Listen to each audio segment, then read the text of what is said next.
Horseman, Joey Sit.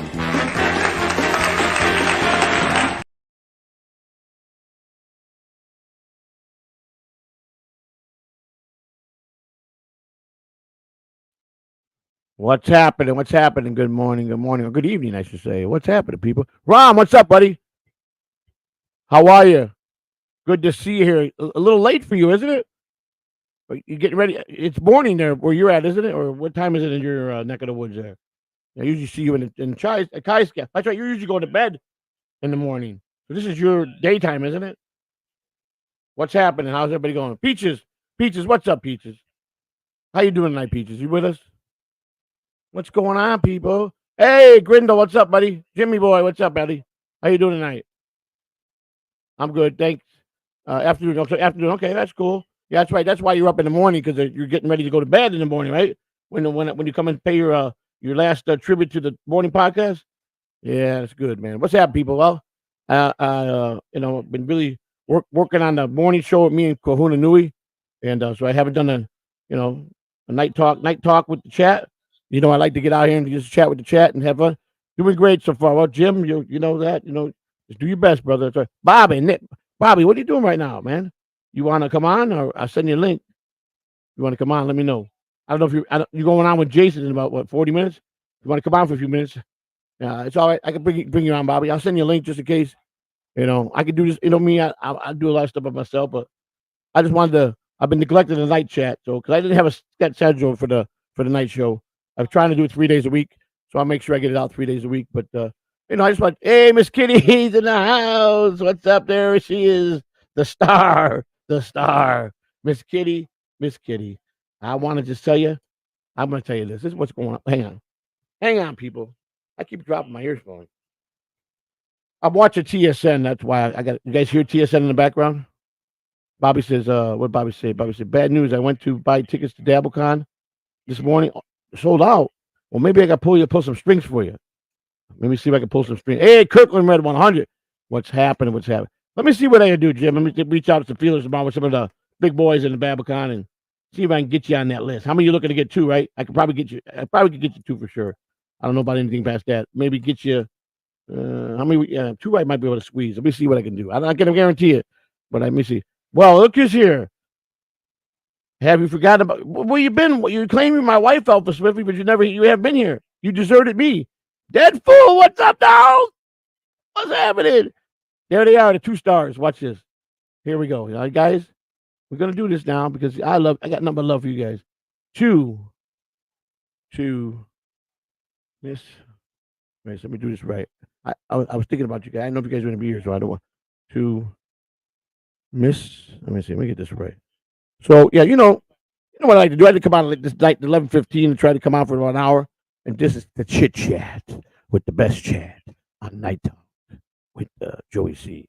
Just hang on a second here. You know me. This is not a show right now. This is just us. This is us. Just let me turn off the show. It's distracting me because they gave Joe the producer his own show finally. And this town Don, I was really cool to watch that, man. They're doing a great. They're killing it over there. To Miss Kid. Oh, wait, I did that wrong. You guys. I got a lot of things to do tomorrow, man. I'm going to visit my grandson tomorrow. We got my daughter is 100 miles away, and the new baby that was just born a couple weeks ago. So we're gonna go see him because when he was in the hospital, we couldn't really spend a lot of time there. So we're gonna go spend the night and take my grandson to get some school supplies. He starts school in a couple weeks, so that's got that tomorrow. I got a lunch tomorrow with a couple people that I gotta talk some business with. Possible. I'm trying to get someone that wants to, support us and help us out with some things, and in return, we might maybe have a background with their, just trying to get as much as we can positive about the morning show. Me and Kahuna Nui. But guess what? I got a good joke for Kahuna. Now in the title for tomorrow morning, if you guys go look, it says the same title, morning show with CC Joe and Kahuna Nui. Go read the description to see what I put on there. And I'm waiting for him to come. When he catches it, he's gonna call me. He'll be like, you spelled it wrong. He was all over me. You spelled morning wrong. Like, okay, I got it. I didn't answer him, so he got 2 more people to DM me. You smelled morning wrong. I just want to let you know. I knew. I go, okay. And then the third one, I go, I fixed it. And I put it up. I just like messing with it because we got great karma together, me and him. We just got great energy together. It's great. We're trying to really do a great show in the morning. I think we're there. We're getting there. We're getting there. You know, we got a little miss sometimes, but I think we're doing it, man. We got great. I mean, you guys are in there, and I know Miss Kitty, you don't get to come on too much in the morning because you're probably tired and exhausted and sleeping. But you know, we appreciate you at nighttime. That's why I want to do these shows because I know you like to come on in the chat room. Are you at work today, Miss Kitty? Are you trying to get a day off? What's going on? And I know you work a lot, man, and you take the time to come in here and help us, and you know, it's great. I just all you guys. I know Deadpool. He's ready. He's up. He's up. Deadpool is up now. Come and see visit us, and he'll be visiting his boy Jason and being over there hanging out. And he just how can you can't ask for anything better, man. When you got good people in the chat room, everything flows.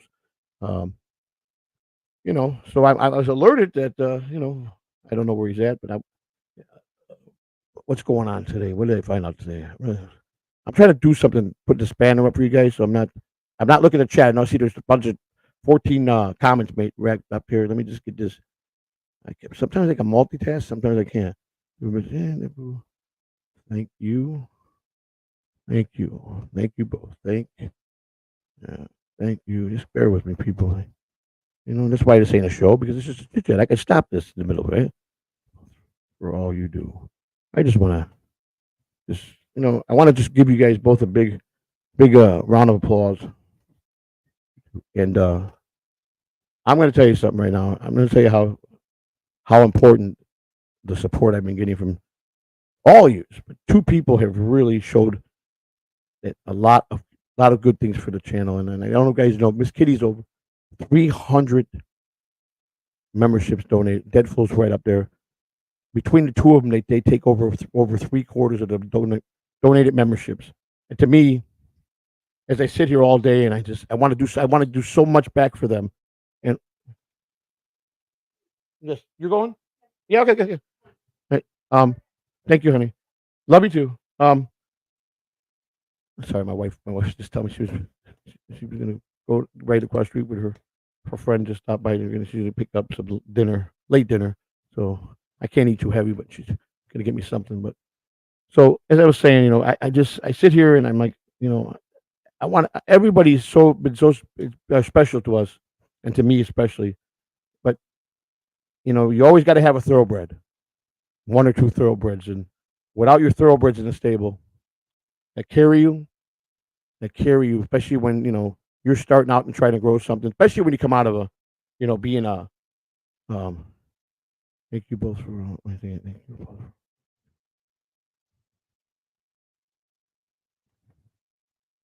Hang on one second.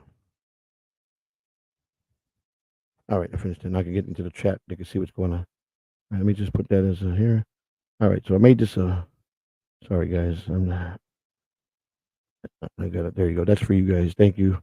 Anyhow, like I was saying, so you know, it's like a racehorse.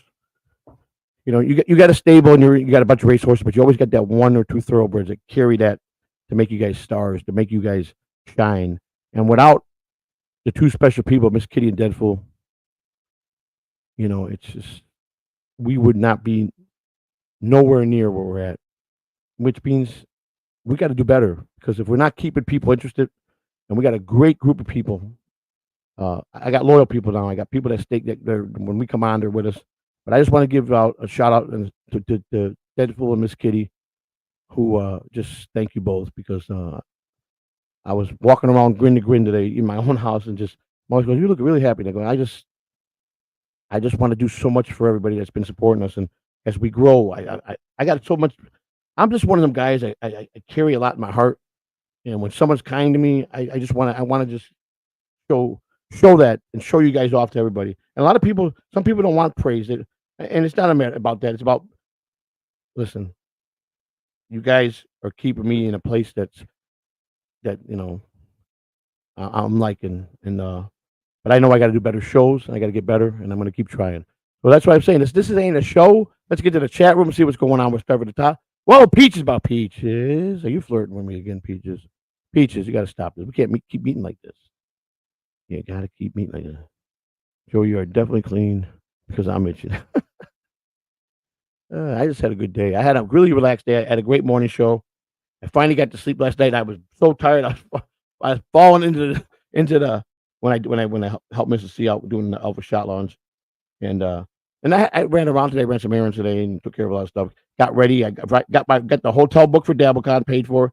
Got that done today. Now I'm looking for a rent a car. You know I'm going to be gone a week. I'm leaving on the 14th, be back home on the 21st. So it's better to rent it by the week.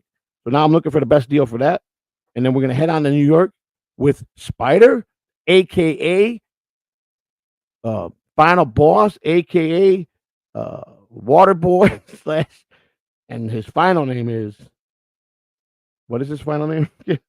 Commissioner of Catalan TV. So we're happy. And then Miss Big Kahuna's meeting us there. He's flying. He goes, hey, I should have driven. Yeah, you should have drove. You should have came with the team and drove with us. But he's not. He's gonna fly there because he's got points and he gets free mileage. You know what I'm saying? Waddy dotty down. Where's he at now? Bobby. But what Bobby say? I forgot about Bobby. Bobby. I got some Bobby. Give me some Bobby a link real quick. Oh, guys. See, I forgot all about Bobby. Give some Bobby a link. See if he wants to come on for a few minutes because I like it. I like talking. It's just me. I don't got someone telling me with it. Kahuna's. Can you believe he's gonna keep me down to when I tell a story? All right, you got 4 minutes. Is he nuts? And I go along with it. I must be even nuts for going along with him. I don't know who's more crazy, me or him for doing it, or me for going along with it. There he is. Waterboy my. How did I know he was listening? How did I know he was listening? Uh, love the praise, Joey. Love the praise, the hardest man. Yeah, okay, yeah. Thank you very much. I'm not the hardest worker, but I do put the time in. But thank you for that compliment. I try. I do try. I do try. You know, I'm trying to just be a better, more entertaining person. I respect good for that. No, I do too. Dreamy, it's all fun and games. We get along so good. I'm gonna tell you, we get along so good, me and Kahuna, and it works so good. And like I said, DG and I, we were good together. We were great for that era. But Kahuna is just he listen. DG's my boy, and DG would just let me roll because he knows how kind of mood I was in. But Kahuna will stop me. He'll put the brakes on me. He'll just put the brakes on me and say, "Listen, let's get it going." And I need somebody like that. I need somebody strong like that. I love the Kahuna. That's right. That's right. That's what I love too. That's what. And most people, you got to respect when people don't do that. You're like, man, that's so cool. And they didn't interrupt you. But I love it. I don't get mad. And see, a lot of people like, I would get mad at them or it would cause problems with them. And it really won't because I think it's gold if they could time how they interrupt you, and you're gonna get a reaction that people are gonna want out of me, and Kahuna's just perfect at he's so good at this. It was Christina and I that talked him into going on the internet and podcasting. I saw something when he was just chatting and he was supporting the channel by sending donations before we were monetized. He talked to me and he would send me messages and finally we got swap phone numbers and he would just say the right things at the right time. And I'm like, this is the guy. I told Christina, this is the guy you need for the third seat for Alpha Shot Lounge. And she goes, yeah, I did Kahuna, man. I think it'll work. And it was perfect for me because with Commissioner being at work with his summer job, and lollygagging around selling hot dogs and driving golf carts and what else he sells over there. I don't know, hats or burgers or whatever. It was just perfect. I believe a firm believer in timing's everything. Timing's everything in most things in your life. So it worked. He's here. And you know what? I'm a lucky guy. I'm a blessed man to have Kahuna on the sidekick. And I think the morning shows are going good. Kirkland, Avis, yeah. You think that's the cheapest right now, Avis? Because you know what? I remember back in the day. Now I haven't rented the car in about not for a week in probably a few years. But I would get him at 143, 150 a week in the right pocket of Florida. This is dead season. Kinky Loco, what's up, brother? Everybody, my boy Kinky Loco in the house. What's happening, brother? Sykes, where's my boy Sykes? Hang on, don't leave. I got something I want to show you. Guys, I'll be right back. I got to show Sykes something. Be right back. Hang on.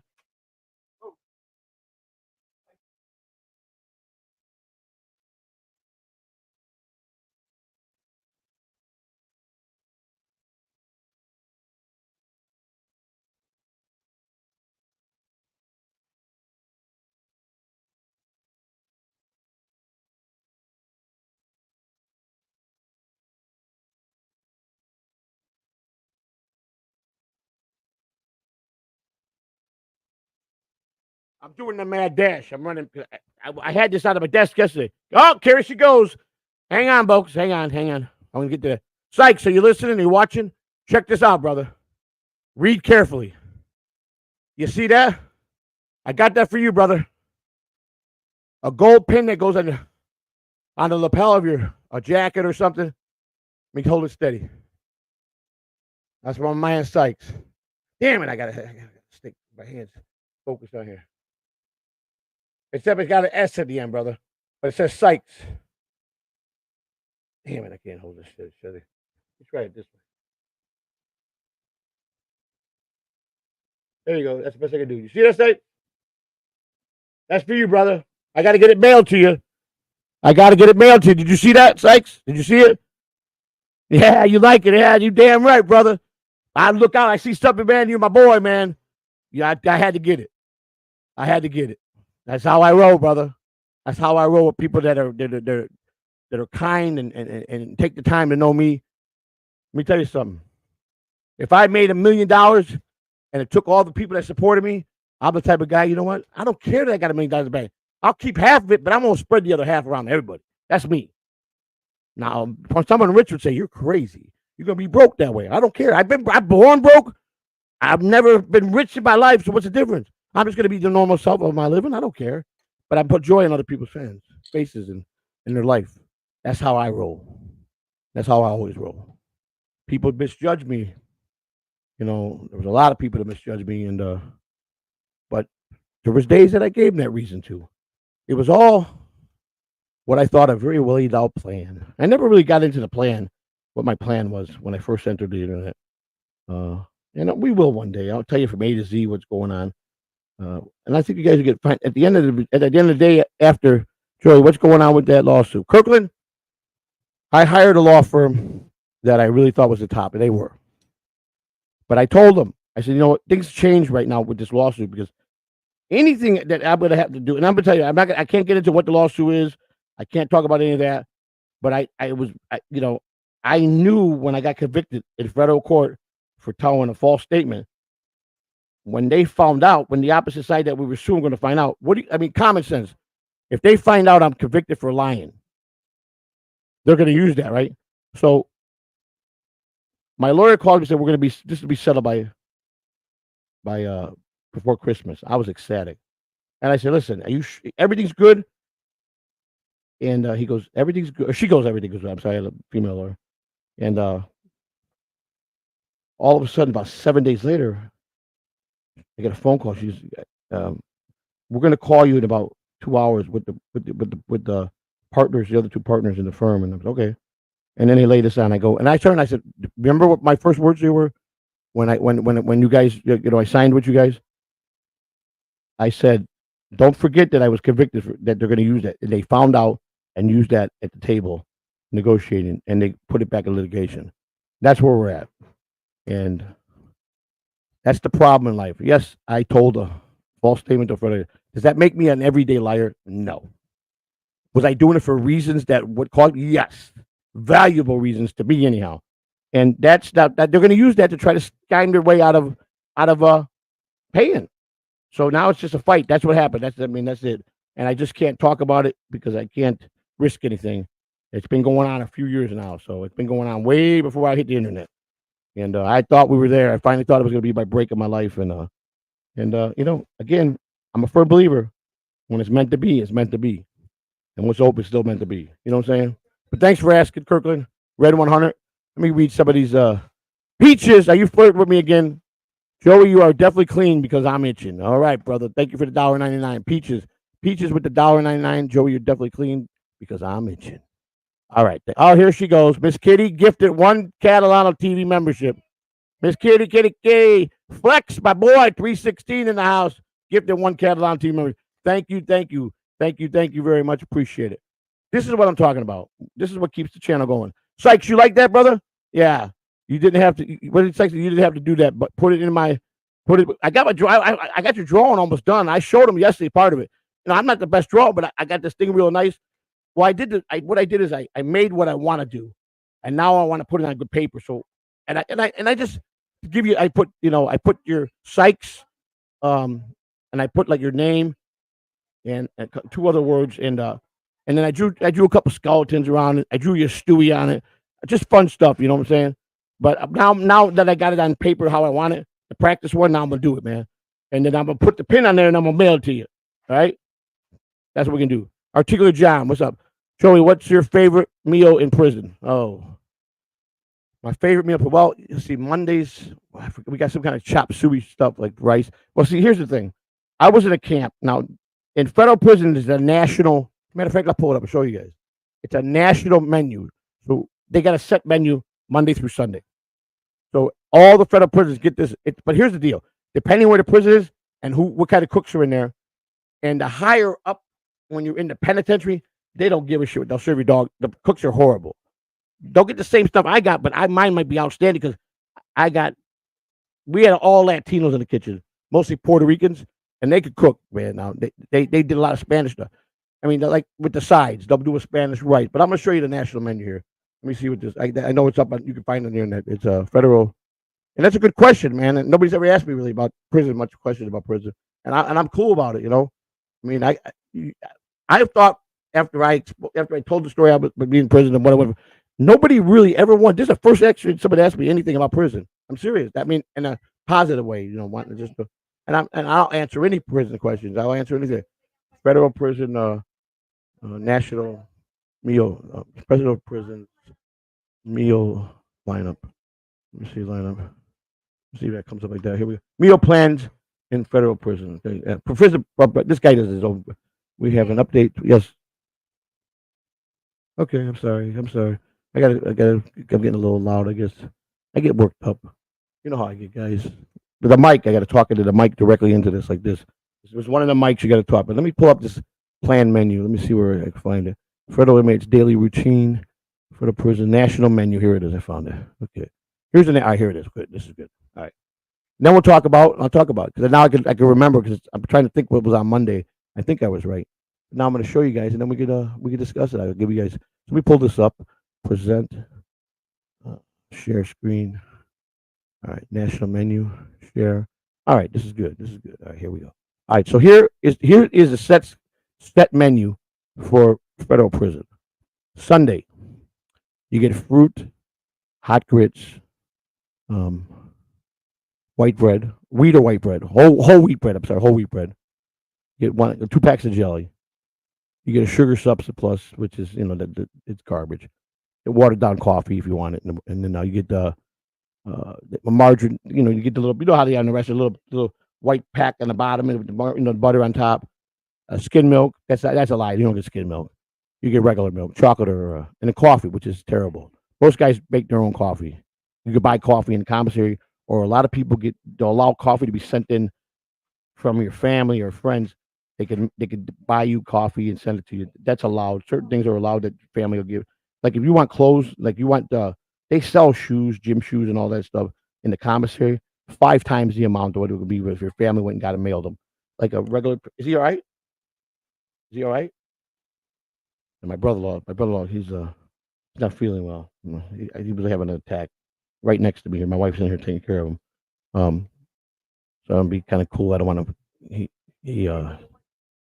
He's got Parkinson's, so he's so tough taking care of him. He's a good guy, man. We love him to death, man. Anyhow, so here's the national menu. Like I said, that's Sunday. Now Monday it was fruit. This is breakfast. The breakfast is always breakfast comes about. Let's see, breakfast came 7 o'clock in the morning. Camp. All right, Tuesday. Oh no, I'm sorry. This is all breakfast. This is continental breakfast. Then you get the mixed continental. Let me go. That's what I did wrong. They did this menu half backwards. Hang on. I got to move it up. So let me see what I'm doing here. I didn't think anybody was gonna ask me any questions. All right, so here we go. So we got mixed content. Let me make sure I'm out gravy. That's all breakfast there. So let's see. That's the breakfast. So the breakfast is standard. If you can see, it was all standard. Fruit, hot oatmeal, pretty much standard. Breakfast of a week, or you get cold cereal. Like some days you get just cold cereal, bran flakes, nothing but sugar. You got to put your own sugar. They give you fruit. They'll come in and drop a barrel of bananas or 100 apples. They'll give you the whole case, 2 cases of apples, and that they carry it, and then you take it in and you put it on the counter for everybody. We were under the pandemic, So when you first went to the prison, we were quarantined. First they tested you to see if you had it. If you had it, you went to a dorm that everybody had COVID on that wing. So you would leave the camp and they take you next door to the low, which is they have camp, low, medium custody, and then you got the pens. The pens are the worst. Penitentiary is when you're in there, you pretty much from day one you got to make your own shank and you better carry it everywhere you go because you never know when someone's going to knife you. It doesn't. You don't have to do nothing. You don't even have to look at somebody the wrong way. You just walking by somebody who's in a bad mood, who's in there for life, and they'll just start stabbing people. That's what they do. They had a bad day, so they're going to kill a couple inmates. Because there was a guy that worked at the camp. He was a janitor. He was we get called every day over the intercom by name and tell him to meet the guard to drive over to the pen. He had cleanup duty. He said he would go over there and would take 10, 12, 15 buckets of mopping of blood. And when he emptied it into the drain, it was so thick with blood. It was every day. I mean, these guys, they don't care. You go to the pen in the federal, and if they don't like you, they put you in the worst of the worst. Your chances of survival are probably 50-50 if you're not a troublemaker. If you're a guy that's a gangbanger or you're marked, your chances are probably a 99% chance you're not going to make it in there. And here's the thing. When people get killed on penitentiary, you never see that too much unless it's a major someone big time in the feds that they like a Whitey Bulger, 20 years on the run. 12 hours he got killed 12 hours after he arrived at the penitentiary. He got there at about 12 midnight. They brought him late. He went to his cell. When the guards did rounds the next morning, he wasn't moving. They went in there. His skull was half beat up. They beat him, drug him back to his cell, covered him up, but here's the thing. There's not a corner you could turn in the penitentiary that you could hide. The movies tell you when they take guys off to rape them and whatever they do, and I shouldn't use that word, but I'm just talking the story here, YouTube, so I'm just trying to explain this.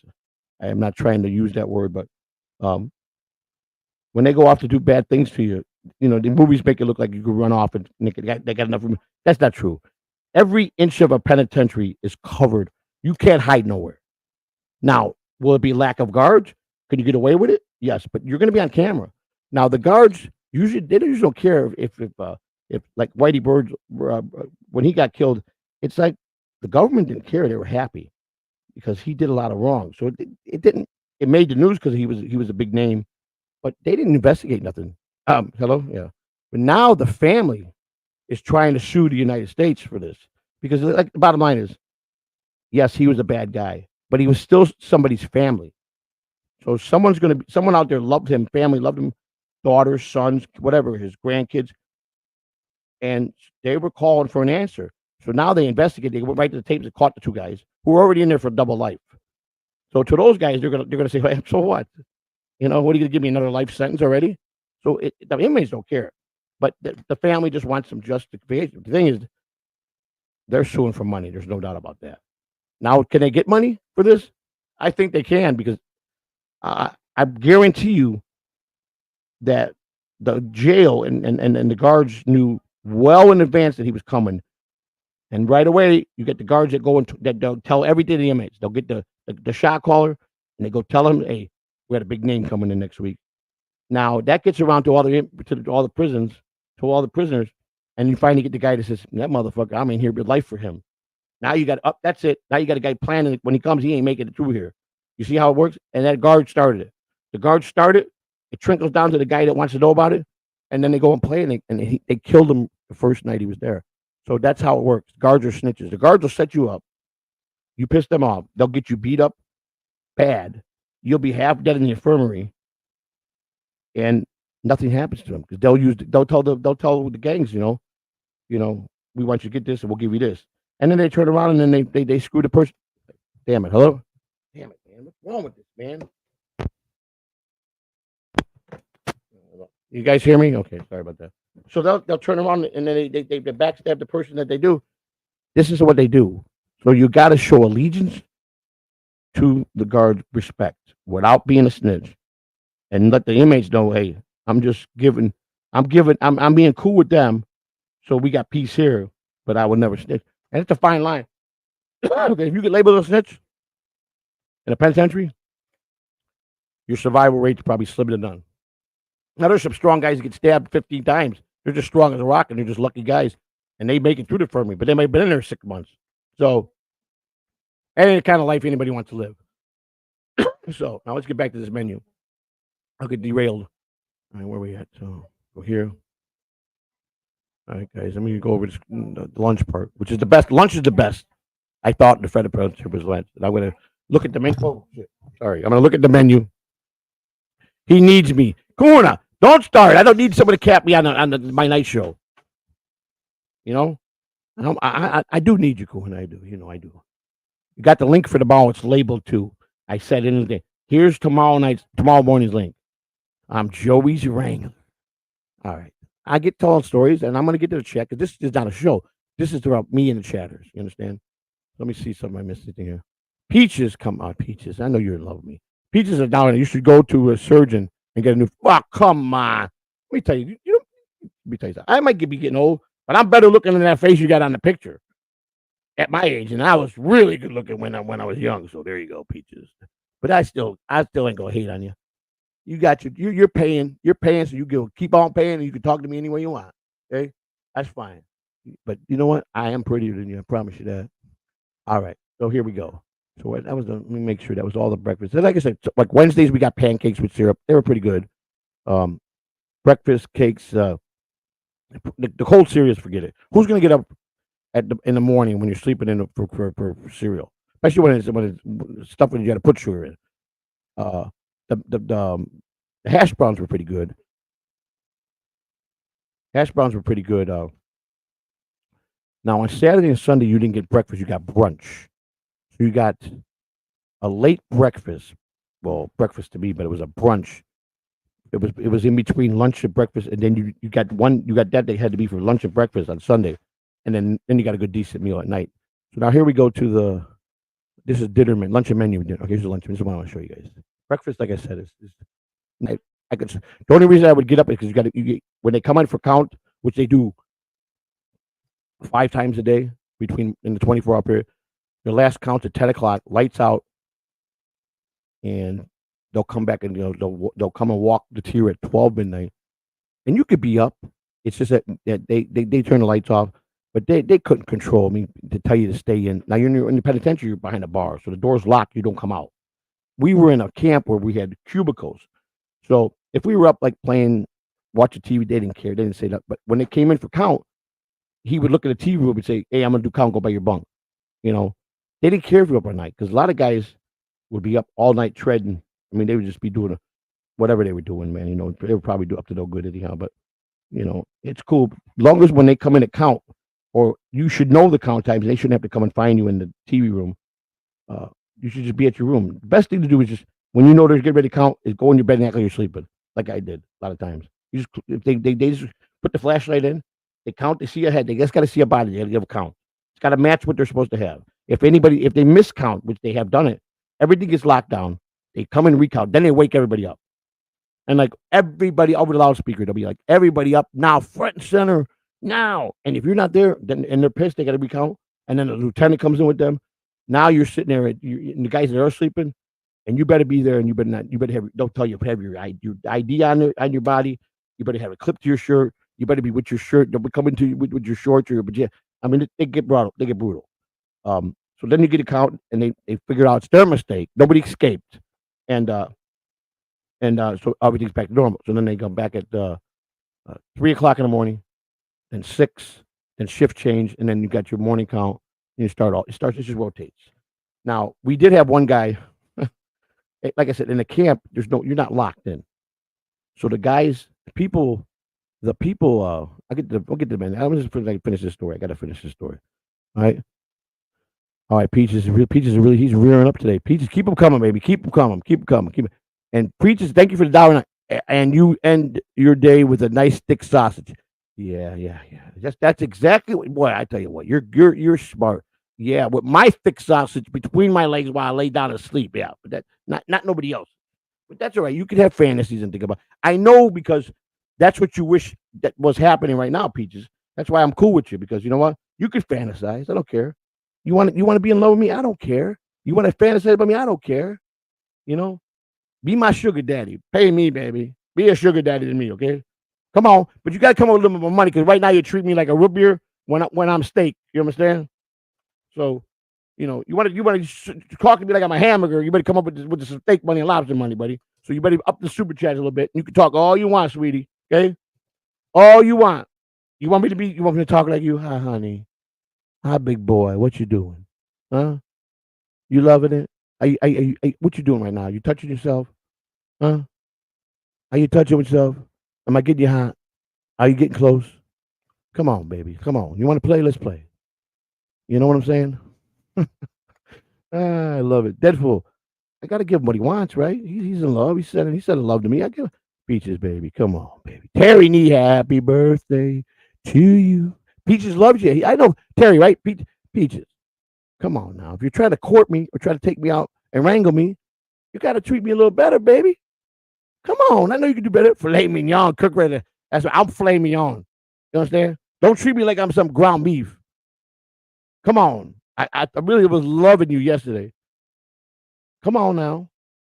But you gotta be, come on now. What you looking like a Richie Cunningham for?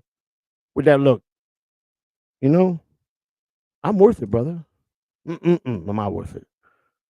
You know what I'm saying? Kahuna said, I'm lazy tonight. So, here, I got to get to the check. I'm way behind. But I just want to show you the lunch and dinner menu real quick. And then we'll get out of there, and then I'll be done showing you. Because I was asked the question. I'm going to tell you what my favorite meal was. I'm going to tell you right now when I show you. So, I'll be right back with you, Peaches. You keep on wrangling up. Dig deep now. Because you know what? I'm going to make right all over yourself.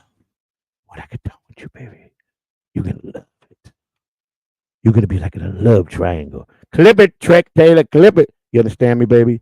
Come on. See, Joey C, he gets it. I could be more like a hot dog meat. Kahuna, stop messing my mojo up. You stop messing my mojo. I had to ban your ass out of my chat room. You know what I'm saying? No, I'm just messing with you, Kahuna. Your perfect timing is always, like I said. I don't ask, don't tell. That's what says I don't ask and don't tell. That's my boy. See, are you new to this, Peaches? You know that who you got here? You said it. You trying to court? Who you trying to wrangle up with? I'm Joey C, baby. You know what I'm saying? Come on, pretty boy. Show me some. Let me see. Come on. Pull it out. Let me see it. Come on. Just pull it out and start stroking it real good. Okay? We're going to get dirty then to talk. We'll get dirty. I'll show you how I make you go. You're right now. Oh, baby. Oh, my God. You know, you're cool. Yeah, Kahuna don't rile up Joey. That's my job. You don't rile me up either. You know? I just call it like you do and you call it like you do. It's all good. Cupcake Corner. Don't you got to get ready to do a review on your movie coming up? You understand? So go do your thing. I got to get Peaches. Peaches is all hot and bothered. He's in love. He wanted to get some love tonight. I told him, man, don't treat me like I'm a cheap hamburger. Like my boy said, filet mignon. Well, get that filet. That's a laugh. Okay, bro. Cupcake, he's the best, ain't he? Deadpool said, Cupcake. Come on, Peaches. It's me and you now. Forget the other people in here. Let's just fantasize here. Come on. Come on. How bad you want it? How bad you want it? How bad you need it? How much you would love? Don't get shy on me now. He got shy and he ran. Look at that. He's right now. Oh my God, I blew my chance. I could have had Joey C. Oh baby, I'd bend you over and ride you like a bull. And I don't even do that. But you got me all worked up. I tell you what, she's in trouble tonight. Because for the first time doing the podcast, I'm actually rising really big right now. And you know what? Thanks to you, Peaches, you got me going. She in trouble tonight. Promise you that. And she's always usually in trouble, but tonight's going to be, well, I might even yell your name out, Peaches. I might even do that. She's going to look at me. What's going on here? You yelled a man's name out. I said, no, that's my baby, Peaches. 8 seconds? Yeah, you wish, Daddy. You wish it was 8 seconds. That's one thing I'm going to say, Kahuna. You know, I don't talk about that. I don't care what you say. I'm a 12-second man, motherfucker. I ain't 12 seconds. So that's a little better, ain't it? They don't call me the 12-second man for nothing. You know what I'm saying? Vaginas and drying up for miles. But that's not what we're not talking about vaginas tonight. Only 4? Hey, Kahuna, are you fantasizing about me too, my own partner? You got a lot of knowledge there. What's going on? Well, but what kind of tonight we got tonight going on, man? Come on. Let me finish this national menu, and then we're gonna get down and dirty in the chat. I can't believe I'm doing this. I can't believe Peaches, what'd you do to me? You casted a spell on me, Kirkland. You got 8 seconds when you ride a stud bull. Kirkland wanna look at that. Kirkland wanna say, you got 8 seconds when you ride that stud bull. Is that it? Well, I better make it good if I only got 8 seconds. You know what I'm saying? We better do our best. Because I tell you what, I learned a lot of sayings, but I believe in one. I'll tell you, I think I told you the story when I didn't have my dad around to teach me sex. That tell me the sex talk. Your dad's you becoming a man and you're in high school and your dad's probably figured out what you need condoms. You're knocking some tail. I didn't have my dad, I had my mother, and I surely didn't want to have that conversation. Ma, I don't want to hear this. I didn't want to say, Ma, I'm 16 and I'm jocking your best friend. She's 32, and was I a rocking her? Promise you that. So and that's a true story. That's another story down the road that another part of Joey C's life nobody knows about. But I don't tell them the story. I love my wife and I don't want her to, and she knows everything, but I don't diss her like that. But don't worry about it. Cupcake with Mr. 4 Seconds. Yeah. There's just some things I won't break barriers for. But yeah, that was a true story. My mother found out, almost had a heart attack. But back in those days, in today's world, that woman would have been locked up because basically I was, that was, but they didn't frown on that in the 70s and early 80s. You just didn't. It was like, okay, I'm sorry. It wasn't a big deal like people do today. I feel, listen, how about that teacher that went to jail for 10 years and she fell in love with the student he was 4? But he wasn't doing it to her like a 14-year-old. He was doing it like he was a grown man. And she wanted it. And they got married today. Do you know they're still married today? They got like 8 kids. That one school teacher that locked up, he waited for her. She went to prison when he was like 16 or 17. She did 10 years. They got out. They got married and had a bunch of more kids still together. That's a true love story. She molested her teenage student, and they're still. I forgot what her name was. I can't remember. But she maintained her whole time. I love him, and they're going. But she's a child. He's a child, and he goes. I'm not a child. I might be a child in age, but I'm a grown man. I love this woman. Don't do this to me. He waited. He waited for her, and that's a love story. I guess can't remember which teacher it was. They did a movie on her, but that was a remarkable. Today, they were as of a few years ago when I checked. Put on the internet, they were still together. They got to be. If they were together, if he waited all them years and they've been married all these years, that's a true story. That's a love story. That's, yeah, he was a kid, and she was like 27. I think she was. She was a school teacher. She was tutoring him, and he's the one that made the move on her. She didn't hit on him. There's timing. She was tutoring him, and I forgot who played the part of her. And he leaned in, and she was having a problem with her husband. Her husband was doing nothing. See, that's what happens when you don't hit it. You don't hit it right, they all run. With that moment when they're not getting hit right. And I told my wife all the time, if I don't do, she goes, I never do you wrong like that. I understand that, but there's always that one smooth guy going to come over and say he's going to be bigger and better, and he's going to hit you at the right time because he's smooth. And he's going to get you. That's why that's why funerals, when you hit on women at funerals, is successful. Because you got them right where you want them. They made a movie about it. Love you, bye. Oh, I thought she was saying goodbye. I thought she was saying goodbye, Joe. I said, I love you, but sorry. Yeah, I know. I'm my wife's friend. She's a general manager for a major food chain, and she's works right across the street. So they're best friends. She stops by, and she just wants to. She got to go to a new store far away for the next 2 weeks, so she won't be able to see us. Come by and see my wife that much. So my wife's all sad, because she sees her every day, and I love it because it makes my wife happy. I mean, she's happy because she's stuck with me 24 hours. Can you imagine being stuck with me 24 hours a day? I imagine that. I'm not bad though, but she's right, man. I don't got no friends. I don't got nobody. I don't got no more friends that I hang out with, and I never did really. I had a couple. I very.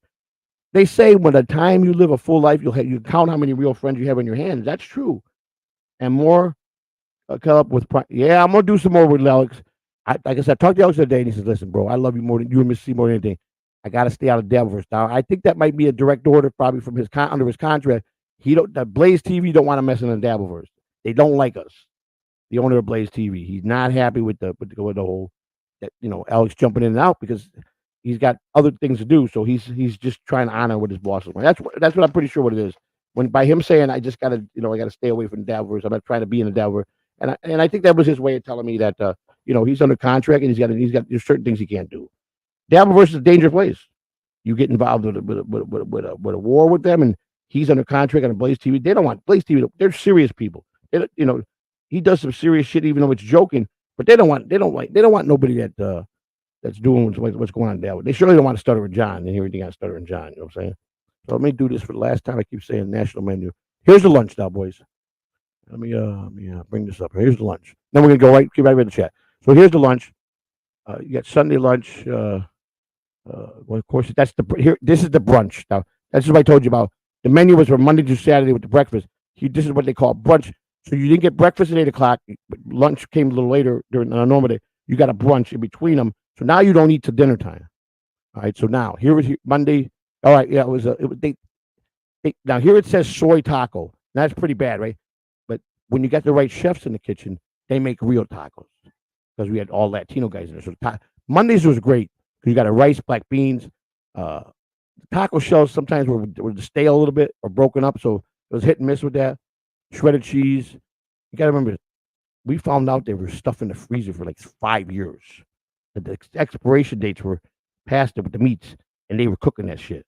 So a lot of people come out of prison with being very sick or just a lot of stomach damage. I talked to a couple people. I didn't know him that well, but I talked to him, because sometimes you get other people start a podcast, and I've talked to the other people before I started a podcast, and one guy was talking about how Fred of prison ruined his stomach, and he's real sick now, and it happens. It happens. You get a lot. You could catch. Prison's not a clean place, because we're in charge of cleaning it. You think they send maintenance people in or maids? And one of the duties of a deck of a dorm is it's supposed to be spotless. So when you lacking that on Sunday, you'll get the lieutenant in there with his his most. You'll always get the guy on Sunday that's got the guy ready to retire, coming in with a lot of years, and that everybody fears or don't want to get him in there because he's going to start all kind. And usually that Sunday, he's like, and you guys ain't getting a day off today, and he'll be yelling at you. You're going to clean. Matter of fact, you're going to fix every room to have the bunk beds like they're supposed to be. I don't order none of this, and you're gonna mop clean. And then you better put a fine tooth comb. And he comes back inspect it. If he don't like it, he's gonna put you on shower duty with a toothbrush, like you see in the movies. They'll do that. Get you on your hand and knees in a nasty shower with a toothbrush, and make you quit before. So as long as you do what he says, that's what. And here's the thing. It's now this is where it's just not the normal cleaning crew, because there's a set crew that they're expected to clean. And it's usually the guys that are really low on the totem pole that they're the regular cleaners. They're chosen and then they'll rotate them every month. They'll pick 4 new guys, and you're expected to do everything. So, but then when this comes in, it's just the 4 guys. And then if you try to say I'm going to clean, whoever's in charge, that's really the guy that's calling the shots runner. He's gonna come to you and say, listen, you got 5 minutes to get ready and be out to clean. Because if you're not out to cleaning and he comes back a week and not, it's gonna be bad for you. You know what I'm saying? So when he, because he'll say everyone, I better not come back. And any time that you guys doing, I see anybody in their bunk sleeping, you're gonna go to shoe, and then he's gonna leave you there just enough to get your ass beat. So you're gonna go to shoe all messed up, and they're gonna leave you in the shoe. You can't take underwear, you can't take socks, you can't take a blanket, you can't take a pillow. You sleep on a thin mattress, that thin, with the air conditioner blazing at 50 degrees at night, shivering. You get to wear your uniform bottoms and your uniform top and nothing underneath it. No pillow. You know how hard it is? You know that'll wake you up. That'll, and they don't just leave you for 2 days. They'll keep you there for 30 to 60 days like that. You come out 1 hour a day. You got a shower in each cell. And usually they put you with someone that is going to be your opposite as a cellmate, so you could purposely be miserable. Like, now you got rules. There's certain rules when you got 2-man cells. You got certain rules about when you're taking a crap. The ideal thing is when the doors open and your roommates there is, especially if it's taking a nap, you kindly respectfully wake them up and say, listen, I got to use the bathroom, man. You might want to go out. And he's not gonna be mad you woke him up. He's gonna respect that. But usually you got to put a sheet up, because it's not a door that you're inside. You sit on a cold steel, it's made out of steel. the toilet, no toilet seat, cold as shit, hooked to a sink that's it's all one piece, it's metal or whatever it is, with the water, and you better courtesy flush every time you dump. Because if they start smelling it and you're locked in, and he's gonna tell you, "Are you fucking crazy?" I've seen people almost get killed, and there's nothing they can do because the guards don't go respond to it unless another inmate can. Unless the other inmate say, "Listen, he better come. I think I might have hurt him bad." Then they'll go run it. I've seen them leave someone on the floor for half an hour to 40 minutes while having a heart attack, and you call and you're yelling for medical. Man down, dorm, and they're like, "We'll get there. We're getting there. Don't relax." And you keep bringing the emergency button. Stop bringing the emergency button. We heard you. They'll come in 45 minutes, and if he's dead, he's dead. But that's how we were busy. We were on a more serious call. We were over. They called everybody off to the pen. They make up lies, but they do that purposely. They don't care if you die. You understand? They don't care if you're sick. They don't want to hear nothing. You are what they call. You're their mule. You do what they say, and that's the way it is. All right, and that's how it is. So you got that. Tuesdays was a burger. It says flesh patty. So they try to pass off a lot of soy, but we had great cooks there. But they were getting meats that were expired. So Tuesdays was my favorite. But the chicken breast sandwich was pretty good, and I think it was on Wednesday. Or was it Thursday? Well, that's baked chicken. The baked chicken. I don't like anything with a bone, so I gave up I traded my lunch for commissary every day on Thursday. Every Thursday, I can't stand chicken on a bone, especially if it's not cooked right. And then you got people that want extra. Can you bring extra trays? And they'll say, "Well, wait till we get to the whole dorm. If you guys are the first one." Sometimes they'll come back with 40 or 50 extra trays and just give us the tray because, like I said, we were in a pandemic, so we didn't go to the lunchroom towards the end when they opened up the whole complex again. They serve us with containers, and they would bring them over, and you'd have to get in line, and then the officer would be there with an inmate serving you. So the hot box come, and everybody gets in line. And a lot of guys try to be slick. They'll be like, "Oh, I didn't get no breakfast." And he goes, "You already went to their line once, man. You try to be slick." And they'll go, "You know what? Everybody bring their food back. We'll see you. We'll come back after we're done serving it." They'll pull everything back. You try to be slick with them. But if you get them to go through the line, and he might have 20, he'll go, "I got 20 extra breakfasts right now." And you see guys trampling over each other, even for breakfast. And I'm like, what the? These guys are like trying to kill each other to get the door for a fucking shit breakfast. And then you always get the guy that wants 5 or 6 of them. He'll be like, "Hey, you want your food, man? Can I have your food?" I said, "No, I'm eating my food, dog. Well, let me get that vegetable." "Nah, I'm good, bro." And some of them get really aggressive with you guys. Bro, first of all, you're in my space. Take a walk. I'm eating. I don't want to talk, man. You have to be aggressive back with that. Look them dead in the eye and you got to talk. Because they'll try you. You get a guy say, "Hey, man, you can eat those vegetables? Hey, how about that patty? Let me get that patty, man. Let me get that chicken patty." "Nah, I'm good, bro." Don't ever just ignore myself like that. You can look at me and say, "Nah, I'm good. We're good. We're going to eat this today." All right. Some people say, "All right, man. Sorry, man, about you, man. No problem. You're cool." You get some people that get so aggressive with you over a freaking chicken patty. Some guys get intimidated. Let me tell you something. I didn't eat that prison food that much. I eat my lunches except for Thursday, and the dinners were decent because chicken fajita night was great, good meal.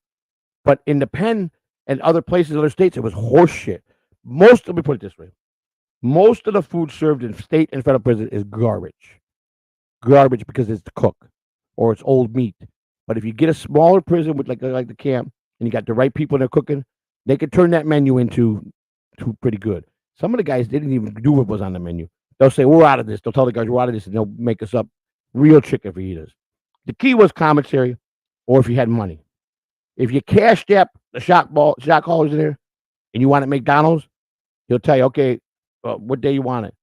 I need 48 hours to get you McDonald's." Okay, so you tell him on a Wednesday, he goes, "Cash up me $30. That's for one meal cost what, $9-10? They got to get someone to go to McDonald's.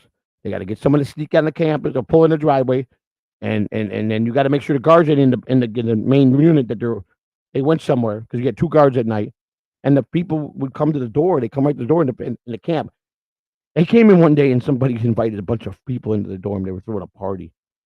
I swear to God, these were some big ballers. They didn't give a shit. These guys were big dope guys, and they got people coming at night, and they were so fucking drunk and weeded out, man. The guards they come in and go, "What did all these civilians?" They're like 8 people there, and the guards They really don't want to do a lot of paperwork. So first of all, everybody's got to go.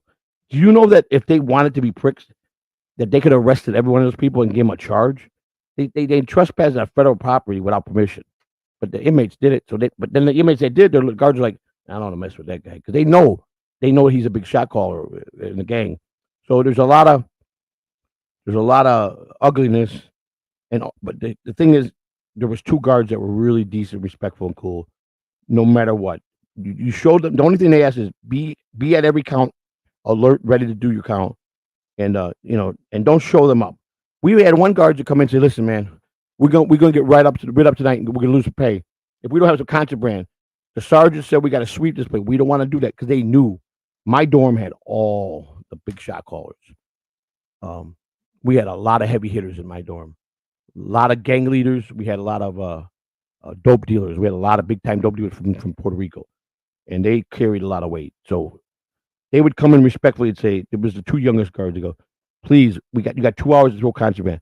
So they would jump up and tell everybody better give up something on that table right now. Because if I get shook down and I lose what I got here, we're going to have some problems. So they didn't care. As long as it was throw a pack. So they would say, someone's got to sacrifice some cigarettes. That's good contraband. So they come in. Someone just paid $50 for a pack of cigarettes. If you were told, you heard the order. So whoever's got cigarettes, I better see at least 1 pack of cigarettes up there. I better see some weed up there. So she throw a little weed, a little nickel bag, dime bag, and they come and they look. We had the table covered pretty good, and they come in and they go, "Oh, thanks, guys," and they took it and they go, "It won't be forgotten." They reward you. They'll be cool with you. They'll turn their cheek on a lot of stuff. It's all about how you respect them and not let them see it. Lieutenant come in. He would come in 3 or 4 times a week, 7:30 on the clock. And I was a watchdog. I got paid to watch the window to see when the lieutenant pulled in. I would yell. I would go out to the main room and yell, "Policia, policia, quick, quick!" So everybody puts stuff away, and he go in to see the guards, and then sometimes he sneak around the back. You didn't see where did he go? I go, his car's still there. He's still on the property. He would come over in a pen, and then all of a sudden he'd come in through the back way, and somebody saw him, and the dumbest thing they did, they ran. They see the lieutenant, and they ran. So right away, when they ran to the bathroom to flush their stuff, he goes, "Come on here." He goes, "I'm gonna tell you something. I don't find nothing. You got 2 minutes to go find me something, bro. You're going to shoe." So now these guys got to go. And he goes, "You know what? I want a cell phone. I know you got one. Now you got his choice to make. If you don't get it, he's calling for every guard. He's gonna call for 20 guards to come in and shit, and they put you outside in the cold, and you sit out there with no jackets, and they come in with the high ladders, and they come up with the mirrors. They put the things that they're looking in the rafters." And they're looking for everything. They rip the place apart, and they leave it so bad. You got to re-clean everything, redo everything. You ain't going to bed. And that's a team effort too. So there's just certain rules you don't want to do. You don't want to break. You don't want to disrespect any guard. You really don't. If you think you're being cool by showing out like that, it ain't cool because they're going to tell you now you just put heat on us. They'll go over and they'll go to the guy. Why you got to be like you're flexing your muscles like. You know the rules. You just brought heat on, and that's what they do. They bring heat to the dorm. We were the only dorm out of the 4 dorms that never got anybody everybody went to the shoot for getting caught with drugs or cell phones. Because when they came in and asked for something, we did it. We when they were doing the drugs, all that, they kept it hidden in a respectable place that no one could find it. So there was no drama out of it. We had the tightest dorm in the world, man. And it was because we had, like I said, 101 Latino guys from Puerto Rico got indicted for a big drug case. Now, like 40 of those guys were hitmen for the Puerto Rican mob, whatever they got there. And one guy was telling me a story. He spoke not too good English. And he says, "Hey, Italian, come here." And I go, "We're playing cards." And he goes, "I hear you're a stand-up guy, man. The boss raised about you." I go, "Yeah, I've been around. You from Chicago, huh?" "Yeah, I've been to Chicago. Yeah, man. I got others in Chicago. Yeah." I go, "What you in for, Poppy?" He goes, "Man, I got an order to whack these 2 guys, man." He says, I got up like I do my night, and I knew what I had to do that night. He said, "I took a nice hot shower. I put on a nice suit." He said, "I got all my guns loaded and put in the bag, put in the trunk. I had my meal, kissed my wife, told I'd be back in a few hours." He said, "When I got to the place to hit, because the minute I opened my door, I was surrounded by feds. They set him up. Someone tricked him out." He goes, "I knew right there that they found out and tricked me out." He said, "What?" He goes, "They got the guns. They even had the order on the phone." He said, "I was done. Got 12 years. He didn't even go. He just made it to the front out in front of the building of the guys he was going to hit. He got 12 years for that. You know what I'm saying? So, well, Johnny Gold, I tell you what. You know what? Here's the deal, Johnny Gold. And here's. I'm surprised my mods haven't bounced you out, but you know what? Here's the deal. We're very positive in a very small group net, and you know what? It don't matter if you got one person. You just do the best job you can to entertain that one person. But you know what? Catalan TV is doing just fine, sir. We appreciate your comment. We appreciate that you're here. You have a choice not to be here and not watch this. That's your choice. So if you want to stay and you're going to keep this up, and it's probably going to get worse, because I probably know I heard you made a great return. So welcome back. And I like how you're not going to be in the Joey C business. And I didn't even look at your new page yet. How you're not going to be in the Joey C business because you do an 8-minute video to tell everybody how you're out of the Joey C business. Well, you're not, because if you're doing you have to come back and do an 8-minute video. You're still going to lose. You ain't going to go nowhere this time like you didn't do last time. And let's move on. Okay? It's been nice. But you know what? I knew it. You couldn't resist coming in here tonight. Welcome back. I hope you do well. And good luck. But be respectful to them. I don't care what you do to me. Send me emails like you used to do and rip me if you want to. Leave the chat room alone because these people they like the stories, right? And we're doing quite well. We're growing slowly and surely. But we got a good, strong chat room. And, you know, I'm way, way, way past all that and more mature. And I'm pretty seasoned. And I do a good job. And I get better every day. So there you go. All right. Well, then you're not the person. You're claiming you're not the person. You got to be associated to them now. Wrong guy? Okay. Then why you got to come in here and say you could do more? Do more. Let me see. What's your show? We want to see how many people you bring. We'll all go over and watch your show. What's your show's name? What's your channel's name? Huh? Because you just said, here's your exact words, 12 people watching. I can reach more people by yelling out my window. Just get a job at Home Depot. First of all, let me tell you something. I worked 35 years, and I don't got to get a job. I put my time in. Second of all, you don't like me, you don't have to be here. Third, you say one more thing, you'll never come in this chat room. That's guaranteed. And I don't care what you blast, how I threw you out for making a comment. Just remember, I don't play. I don't play. And if you think that you're going to bust on me and think I'm going to run crying, you're to be the one crying home, brother, because I'm made of steel and you'll never knock me out of here. So you got a choice. I'm going to leave it up to you. Okay? I'm going to leave this up to you. Thank you. All right. So, oh, that's right. Letourneau, wasn't it? Mary Letourneau. That's right, Trick. It was the Mary Letourneau story. She got out of prison. She married this boy. They had a bunch of kids, I think, and they're still together all these years. I mean, Joey, you were groomed as a child? It depends what you mean. I was very seasoned as a child. I had to grow up fast, Kirkland, Red Over Hunter. I had to skip some teenage years, and even though I was a teenager, young teenager, and I had to be a man. I had to step on the plate to be big, like a dad to my brothers and sisters. It was very tough, but I didn't cry about nothing. My mother knew I was always going to be a small guy. I was very small in high school. I was 4'11" when I started high school. 4'11" when I started. And I mean, the big thing is that freshmen usually get pennies. I don't know if they do it today. They used to throw pennies at you if you were a freshman. Whenever you went to freshman day, the first day in school as a freshman, it was the big thing. Watch out for being pennies thrown at you. I mean, they would sling pennies at you and hit you, and that's your initiation for like a couple of days. I think I got one day out of the first week. I got someone to try to throw some pennies at me, but it didn't go good for him. I was 4'11" out of a pistol because I was already so seasoned. I was fighting so many people, and I started fighting. I was 8 years old. My mother was with the way she hit me, and the way that I was, bullies would come at me. My mother said, "You got a choice. You either listen to me, and I teach you how to be a man, and you're going to be a leader, or you're going to be someone that they take a piece of your ass every time." She goes, "What you want to do? Because you ain't going to get no sympathy from me." And if I did wrong, nobody could beat me like my mother could. It got to nobody could give me a whipping like my mom. But it got so funny that the more she did it, the more I laugh at her, and she hated that.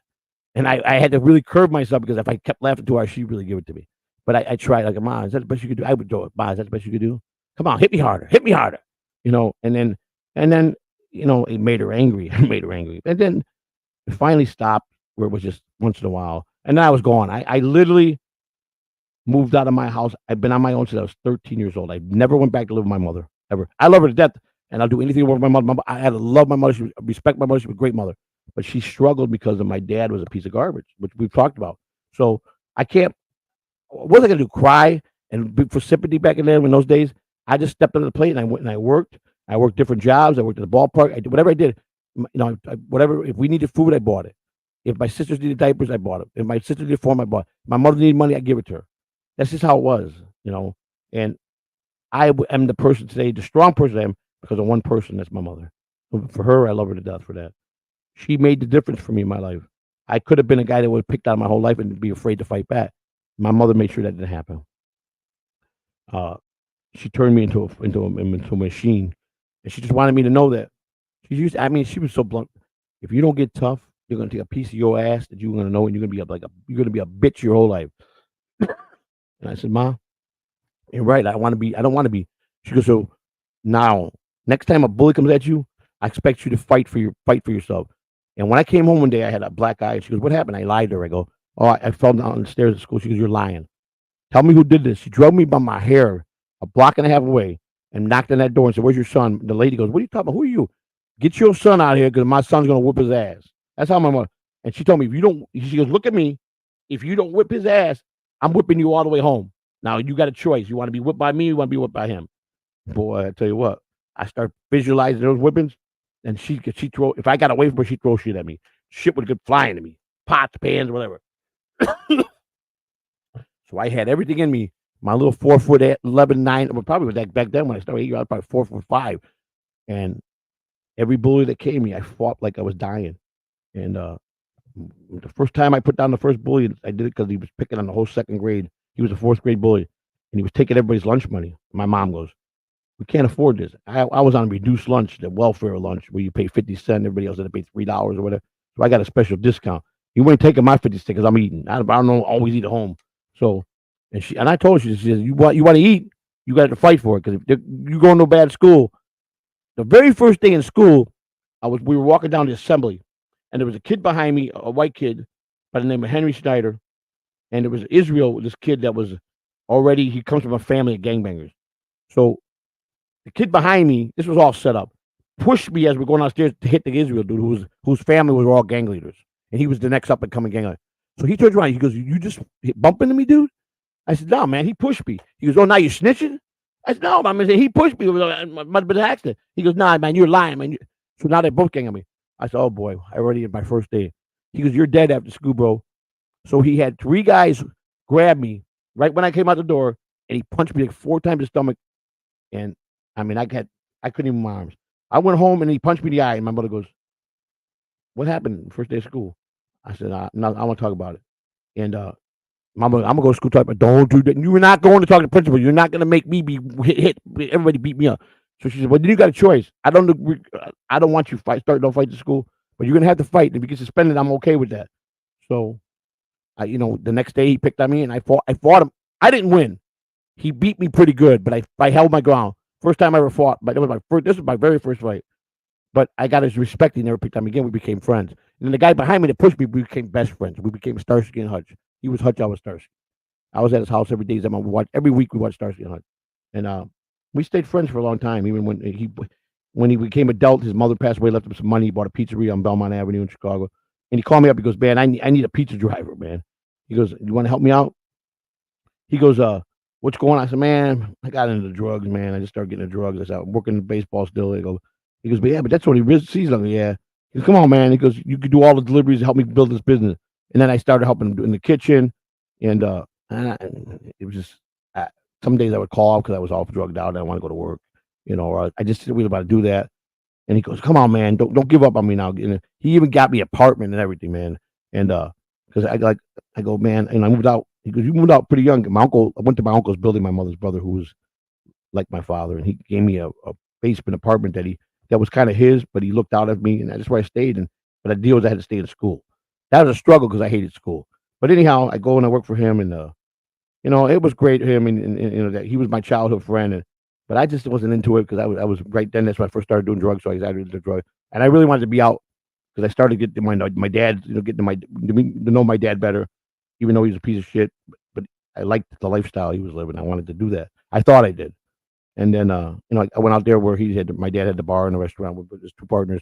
And then my dad didn't treat me like a son, man. He treated me just like a regular person. I mean, when you can sit down and go out and party with your son and do things with your son, I thought about it years later. This is my father, the guy that was married to my mother, and he's feeding me drugs and partying with me. When I looked at it like that, I was disgusted with myself. That's the one time I got disgusted. And I told him, I said, you know what? You're my dad. You're not supposed to fucking give me drugs. You're supposed to tell me, get the fuck away and slap me in the face. He just did drugs. He goes, let's go get high. And I'm like, wow. It took me years later to realize how much of a piece of shit he was to feed his oldest son drugs. I was a grown man, it's my choice. But he didn't think one iota as me as a son. And I still blame myself because I'm the one that accepted it. I'm the one that went down that rabbit hole. I did. But he was still my father. He didn't think about that. He didn't care. Or if when I'm selling his shit at the bar, if I was short any money, he was all over me like I was a stranger, like almost wanted to kill me because I was short money one day. I think I lied like that in front of some thousand people. He said, "You forgot my stuff." I mean, he treated me like I was like one of his soldiers, and I'm like, I thought about that. That's when it all sank in, man. When I quit drinking, and I stopped going there and all that stuff, and then it got to the point where I wasn't drinking no more back in 2008. And I told him, I tried to talk to him, and he's like, "Get over it, man." And when I asked him why he left us, I think I told you guys this. Why did you leave us? Was it something we did? He said, "Are you gonna cry as a grown man because I left? Get over it." Because that was years ago. He wouldn't give me a straight answer. I go, I just want to know, did it something we did? You didn't love my mother? He says, listen, you really bore me tonight. He says, I should have took out your brother tonight instead of you. If you want to cry, the crying section's over there. He just laid into me, and I'm like, I walked away, and I was in tears and steaming. I wanted to beat the shit out of him so bad. And at that time, I would have massacred him. I could have. And then one day when he got a couple years later, we're at a funeral, and I came in, I was all fucked up. But sometimes when you lose somebody close to you, you're upset. And he started popping up in the mouth. And I said, it's not the time right now. And I always called him Dad. I didn't call, I said, Dad, it ain't time. I could have said, Joe, it ain't time. I said, Dad, it ain't the time. He says, you hear me? I said, Dad, don't push the envelope on this one, please. And then I went for him in front of my whole family. He goes, yeah, sure, you want to beat me up now that I'm an old broke down man. Come on, beat me up then. See, my own son wants to beat me. He tried to embarrass me. But people knew him, and I turned to him and said, you know what? You ain't wasting my time. You ain't baiting me like that. But if I wanted to, I wouldn't just beat your ass. I'd fucking put you in the ground for all you did to me, my mother. And we didn't talk after that for about a year. And he called me, and he goes, no, I know you tried, and I'm a difficult guy. And I said, listen, man, if you're trying to say you're sorry, I forgive you. But I just don't think that we can be a father and son, man. You just don't know how to be a father, man. And I just left it at that. And when he got sick and moved here, I tried to help him. He got my dog hit by a truck. He wouldn't listen to certain basic rules. He was an idiot. And I threw his wheelchair down the chair, and I wanted to throw him with it, but I couldn't do that because he probably would have broke his neck or something. And I would have been to jail for murder. He ain't worth me going to prison. So I just told him, get the fuck out of my house. And I told my sister to come pick him up, and she took care of him until he died. When she called me and said he's real sick, he ain't got much to live. It's already fourth stage. I said, I'm sorry on this one. Said when he dies, I'll go to we'll have a service, but I don't care. I don't. He didn't care about me. I don't need to care about him. And I went and paid him his respects. I got there. He just had passed away. I got there 5 minutes after. He had a big old grin on his face. And I knew he got peace. So God must have left him in because he was smiling from ear to ear. I don't know why. Because of me, just for that purpose of being a shit father the way he was. And I mean a shit father. He was worth nothing. My grandfather used to beg me, please don't be like my son. I love my son because he's my son, but I don't respect him and he's a piece of garbage.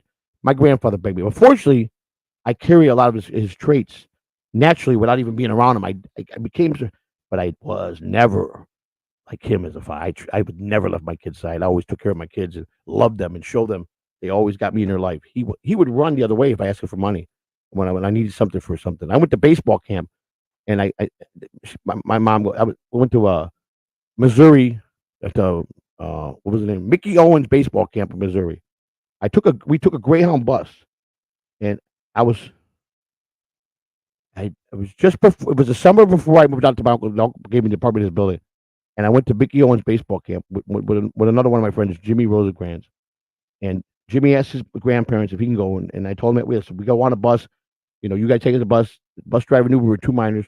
We sat right the seats behind her. It was about 8 hours. It was a express bus, and we got to the camp. When we got to the bus station, the people that ran the camp, 2 people picked you up.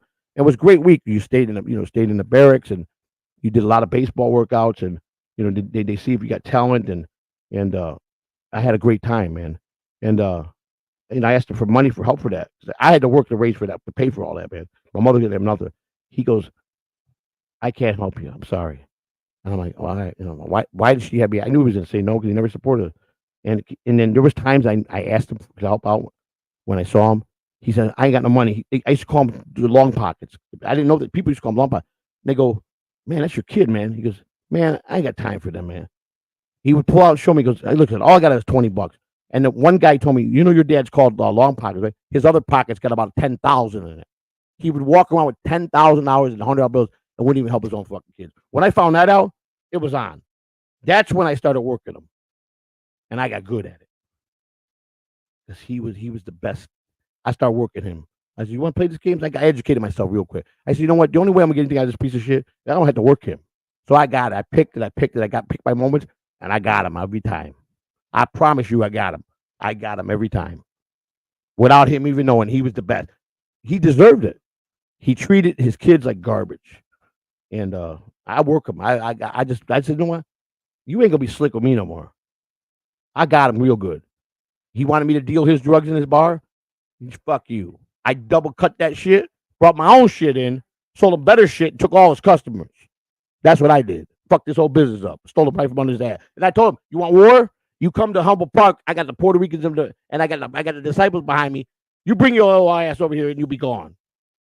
And my boy Frankie told him, you know what? Out of respect, I grew up with your son. I don't know nothing about you. You come over here and try trouble, you're gonna get lit up. And that's what I did. He never fucked with me again when I got over on him on that one. And that's the truth. I didn't give a shit. He didn't give a shit about me. I fucked his ass up. So, and I didn't have to do it by touching him. I just heard him in his pocket. I heard his pocketbook. That's the way it was. But I didn't do. I just gave all that business to my friend. They were gangbangers. That's what they wanted. I took it and gave it to my friend as a president. Here's your Christmas present. There's all these customers that he deals with, and he did. He took it. He was out of business just like that. That's what I did. I got my satisfaction. My satisfaction was watching him squirm for his money, and that's what I did. That was my satisfaction for the whole way he treated me. And that's all I ever did. I worked him till I finally did it. When I took it away from him, he knew. He knew. He knew I wasn't someone to play with because I made a lot of connections. And I'll tell you another story. There was this guy in Rockford, Illinois. I can't remember his name. Frankie used to, that was one of his big customers. Frankie called me one day and says, man, this guy was my best customer. My best customer.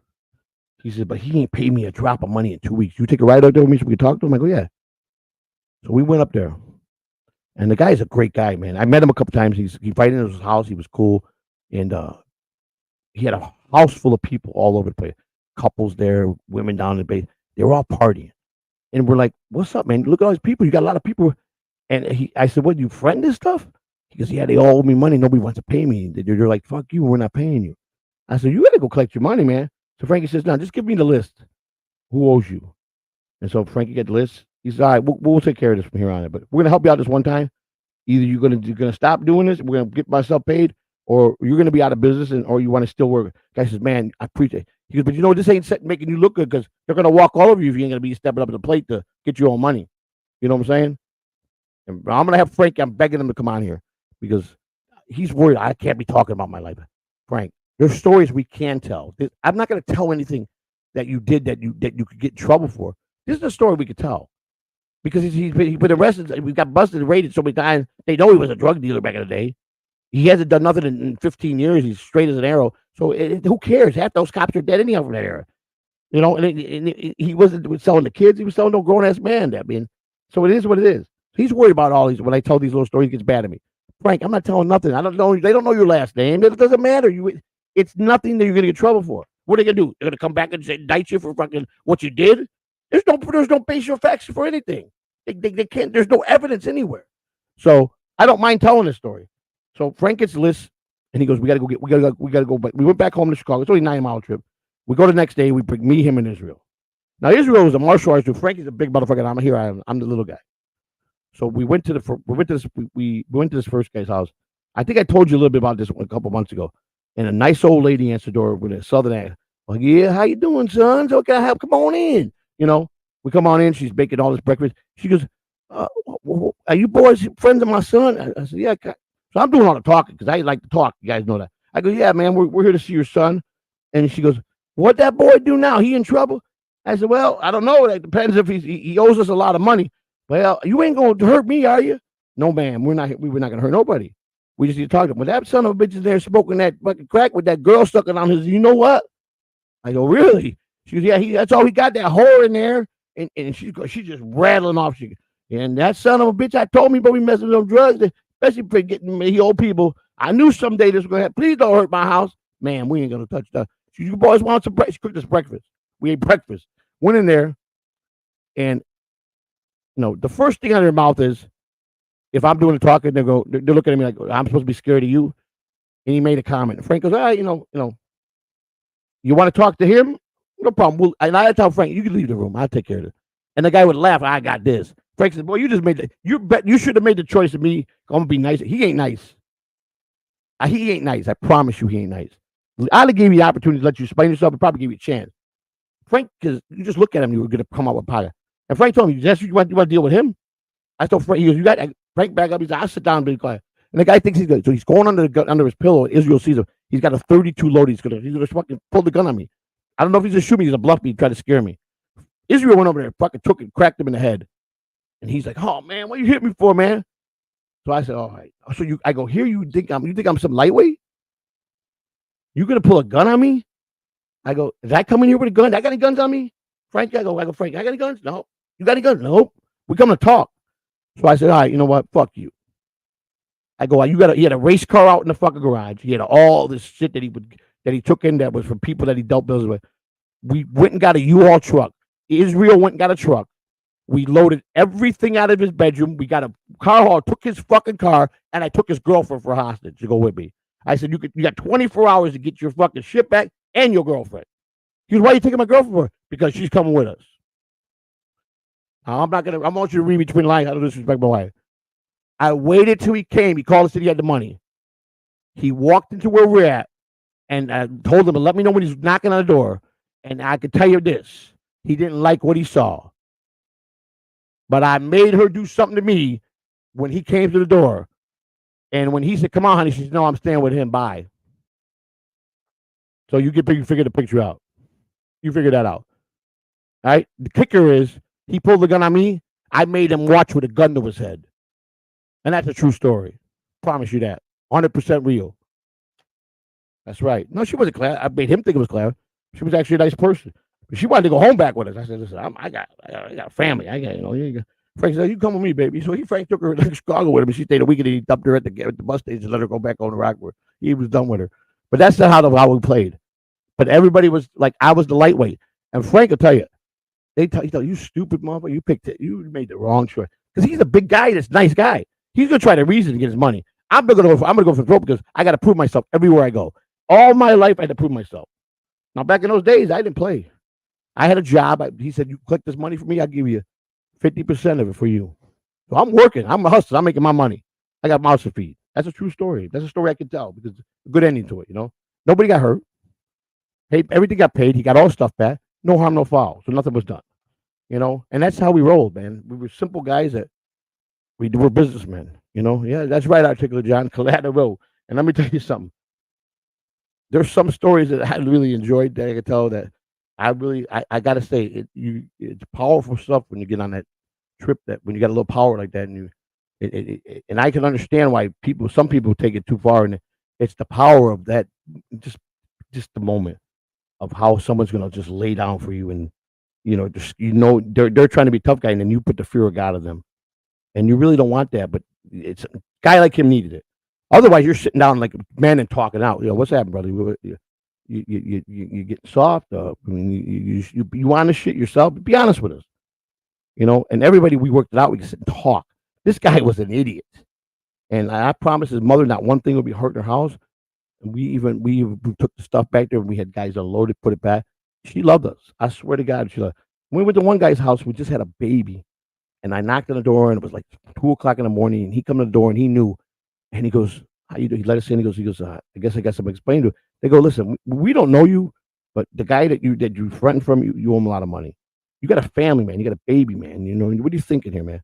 So my solution was, listen, we're not gonna. The wife was begging us, please don't hurt my husband, please. We just had a baby. I'm like, ma'am, no, no, no, no. We're not here to hurt nobody. I got a solution for that. I really had a soft spot because he just had a baby. When it comes to kids, I'm working every angle I can to help somebody. I said, listen, you probably don't make a lot of money. I go, I could probably convince Frank, long as you make like $100 a month payment. And I think he owed like $2,000. And I said, Frank, you do this for me as a favor, but don't miss a payment. But here's the deal: you're cut off. You never party again. If I find out anybody you're buying any drugs, deal's off. And I did two things for that man. He just had a baby. He needed to be a father, and he needed to be the husband. And I got that man to stop doing drugs. I don't know how he. I mean, at least for that moment, for that 20 months, I promise you, clean as a whistle. I know because people would tell me if he was out getting high, I would know. And I think I did him. I saved him to be a good father, and he paid every dime. Yeah, it took 20 months, but that's the solution I did. That's the voice of reason. That's how you do business. You don't give somebody 20 months, but him just had a baby. They were a young couple, man. I felt bad. I knocked respectfully very nice. When I looked in the window, and you could see the little baby, and you could see the baby in through the window, and it's like, oh man, Frank, we can't do it. He goes, no, man, you're right. He goes, but we already knocked. So I mean, I'd never seen the people beg. I said, we're not here to hurt nobody. We just got to give the solution, get a lock answer on this money. We got to answer to somebody. We got to pay somebody. So you understand that why we have to talk? We were very low key and very polite, and tell you what, they went around and said these guys don't mess around, and it got around that they're coming to collect every dollar because this guy he was like the best Frank. And all of a sudden, you don't have no money. Now Frank did that. Frank made a lot of money, so Frank ain't gonna do nothing to him. But Frank don't want to lose him, so he's trying to figure out is he done, and he was. He really was. He didn't want to do it no more. He made money, but then he got trouble. He was giving money away, and then he started just giving it away, and he didn't have the heart to collect. He was a hard guy because everybody liked him, so they would just pay him because he would tell them, you don't want to mess with the guys I mess with. I don't mess with nobody around here. But then they just didn't believe him. I guess they, whatever he did, they just said, we're not paying. You're lying, man. You got. When we showed up, like, he called us, I'm in trouble. I need your help, man. He really did. And we got there, and we're like, what's in trouble? You're in. He said, no, I got to talk because we didn't have no we didn't have no money when we went collect. We knew something was up, and Frank said, somebody ain't right here, man. I got to really figure this out. And then we did. He was honest with us, man. And Frank and them, he was one of his good people. And me, I just liked it. I didn't care because to me it was a job, and I was a young father, and I had to put food on my table. So you don't always got to hurt somebody. Yeah, yeah. Well, that's what I told him. Maybe bad choice of words, but what is he going to do? He going to call police on me? Was he going at that point? Was he? Life ends bad for everyone, Joey. Gonzo, what's up, bro? Life does gonna end up when you're in that kind of world. My point is, am I the jerk off, or was I trying to be the best? I had family members that were in the big leagues. You understand what I'm saying? And these guys were all street gangbangers. So I had a little education of how you conduct business because of who my godfather was and the people I knew in the neighborhood. Those guys dreamed about being in the big leagues, but they were just street hoodlums. So I was their friendo. So that's where I got treated pretty good by all those gangbangers because they knew that I was Italian and that I could be what they want to be. They can't. And when I turned it down to go in that life, I just didn't want it. I didn't see a future. I just knew I'm married. I have to start a family. I didn't want to hurt my family because when you mess up with those boys, they don't play. Which I did one time in my life, but it worked out. And I think I told it, but I'll tell that story another day. But that's just it. That's that's on that. That's all I'm gonna talk because listen, I can't keep talking stories because I got putting three shows together. One's gonna be about the baseball, strictly about baseball, which we got a lot of content for that. The prison podcast where I'm interviewing prisoners, I want to bring back so bad because I love that show.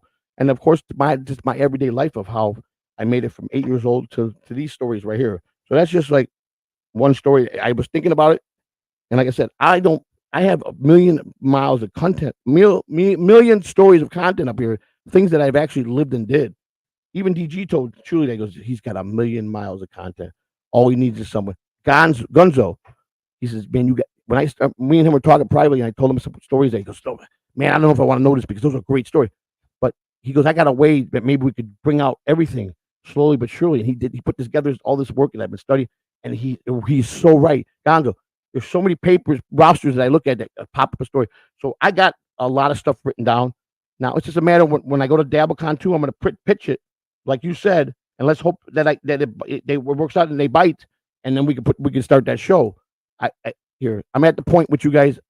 I'm loving the love I'm getting, and I want to do good things and I want to do content. So I'm going to do these shows right from now on. It's going to be everything's going to be done from the beginning right. There's no more room for mistakes. There's just no more rooms. I'm either going to do this or I'm not. And I will never walk away or quit on anything. But there's going to be a point that if I don't build it the way it should go, or I don't hit that home run with you guys, I get there but I don't. Then I have to think about maybe it's time for me I gave it a good run. I did okay, and now I'm done. I don't want to be that. I want to be around for a while. People like this guy to come into my chat room and say, "Why don't you go get a job?" I don't need to get a job. First of all, I worked 30-something years in the same field. I had to leave early because of getting sick, and I took an early retirement of what I paid into Social Security. So I'm content with getting what I get paid every month. Okay, and so it's just like getting when I can start my pension at 62. It's just the same thing. I'm just getting on my Social Security. My Social Security that you get when people pay in after they retire. 67 is the better way, but some people retire early, 62, and they don't get quite the biggest part of their Social Security, but they get a good portion. I just took early retirement. I paid in for it. I was sick. I had no choice. So I couldn't do my job anymore, and I took what I paid for. So don't misconstrue. I don't get government money. I'm not on SSI. I worked my whole life. There's a big difference. So I get tired when people want to ask the stupid. I don't live off taxpayers' money. That's what I'm trying to say. That's a fact. I don't live off taxpayer money. I pay myself. I pay the insurance for the. Everybody has the opportunity to pay this. If this happens to you, you got to take the insurance policy out. It's like a baseball player gets hurt. Big contract guy. You think they don't invoke the insurance policy? Or the insurance company pays the player? Same thing. I paid into it. So learn the difference. But I've learned to deal with the people that come at me hard in a different way now. I'm a better person than that. I don't have to blow up. And they felt secure with you involved. Well, because I didn't always agree with violence. I didn't agree with violence because I was taught from the people that I knew that were real, the big dogs, is violence ain't always the answer. Let me tell you, there's a lot of mob guys that were smart that they didn't want to go to violence. That was the last resort. They did everything in their power, especially when they knew if a guy was a gambler and he was on point every time. And then maybe he started seeing the Gamal on the side, or he started dabbling coke. And he had some kind of vice that was throwing him off, or he was just hitting a shitty run. You don't throw. There's guys that do hit shitty runs. And I was talking with Sam when he was live, and when I used to go, we used to go. Sam, he goes, listen, this is one of my best guys. He's just off. He's just heavy. Everything's a miss. I don't want to lose him because I want to keep him going. He's got to give me. If he gives me 5 dimes today, the guy goes in from a 20 yard. Get 5 dimes out of him. I'll keep him on the board. He can still call in. But if you don't pay, tell him he's cut off, and he ain't gonna call in nowhere. So you go to a guy like that who's a degenerate gambler, and you say, listen, you got to have 5. I don't have it in there. I don't have it in me. When can you have it? Tomorrow morning. All right, I'm gonna go back and tell him you swear tomorrow morning. When I come in tomorrow, I go in a suit, shake his hand, sit down. How you doing? Hands me, and I bring it back. Straight business. He didn't need because he didn't want his legs, bro. But if he got stupid, the next time he's gonna go back, he's gonna have them guy take a mallet to it, one of those things, with those sledgehammers to his knees caps and break his knees. And if you don't do it, you come back and you find out why didn't you break that guy's kneecap, like I told you. And when you say I found a fell side, no, I told you to break his finger. If you don't do that, now it's on you. I didn't believe in always violence. I learned that you don't always have to settle down and fight. There's always a way out. If you like the guy and he knows that he's solid, give him an out, give him options. And when you do that, you keep business rolling. It's peaceful to keep the police away. Because some people are going to run to the feds. That's the problem. Some people are going to run to the feds. They're going to be scared to death. They're going to run. So now you got a problem. So now he's got a problem, and unless they take him into protection, it gets ugly, and that's how people go to jail. It doesn't matter if it's a crime. A lot of people don't understand. It was a business to those people. It was business for them. It was a criminal empire business, but it was a business. They were just street punks. These guys were respected. The guys that walked around in neighborhoods like that with suits, drove Cadillac, were respected. People didn't look at them like they were criminals. They were good for the neighborhood. They throw money to the old people. They would help all the kids. They did a lot of good for the neighborhood. They only hurt people that was in their circle. They didn't hurt no civilians. You know, so people misconstrued the mafia very badly. A lot of them were decent guys. A lot of them were, but there were a lot of guys that were no good. Those are the guys that didn't make it. Those are guys who might have been associates, never got made. Guys that were borderline, and those are the guys that got killed because they would steal, they would lie, they wouldn't pay their. Most of those guys were degenerate gamblers, so they would borrow money as associates from a lieutenant or a soldier on the street. The soldiers charge them 2 points a week. All they care about is the vig, pay the vig. They never cared if you paid. If they got you paying 2 points a week, and you're paying, as long as you're paying that vig, you're gold. You think they? I would say, man, don't you want to get? Don't we don't want to pay? We want to keep paying the vig.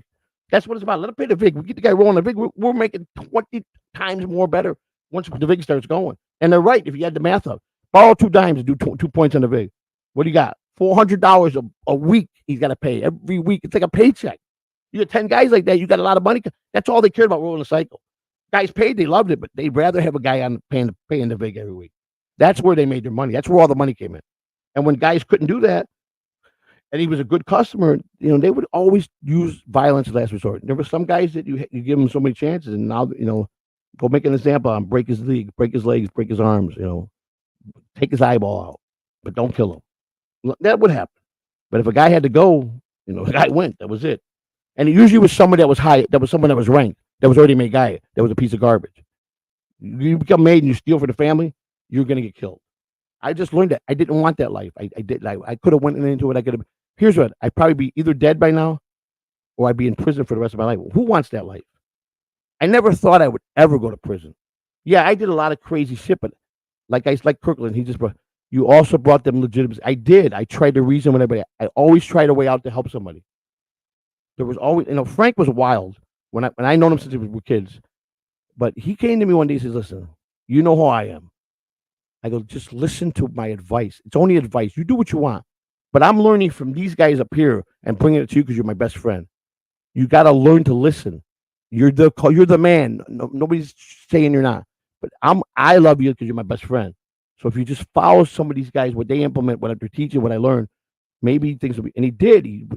As much as he wanted to go against me sometimes, he bit his tongue. He says, no, we do what he says. He tells guys, whatever he said, we're going to do. And I would save him from going to prison or making the mistake of doing something that he's going to do in front of 100 people. I reasoned. And then plus I saved someone that was a good dude. Somebody I grew up with that's so strung out on drugs or gambling. People I knew that I'm like, man, I know this guy, man. I know his family. I saved the guy's daughter. She was in a crack house. She was like 15 years old. And I'm like, and I told the dealer, I told him, why is she here? He's, what's your business, boy? He's, what's up, homeboy? What's your business? I said, what's my business? I know her father. You're going with us. Let's go. And I drug her out and took her to her father. I said, listen, don't ever let me see you back over there again. Her father, for the rest of his life, never could stop thanking me. He took a white. That was her. She wanted to go out. She was going to Catholic school. Those Catholic girls are like they got all girls school, and she thought she was cool. They were gonna rape her and train her out. She would have been done. She'd have been prostitute the rest of her life. I wasn't gonna allow that to happen. Not to somebody I knew. That's how I was. That's the kind of guy I was. I always looked for the out for somebody. You're a friend of mine. But here's the thing. It's almost a given. If let's say one of your kids get into heavy drugs, and you go to the dealers and listen, that's my kid. I better not be one person selling it. You guys know what I'm about. Do me the solid. And you go, yeah, no, we got you, brother. And then you got two guys that turn around behind your back and make a deal and say, we'll tell your dad. Right?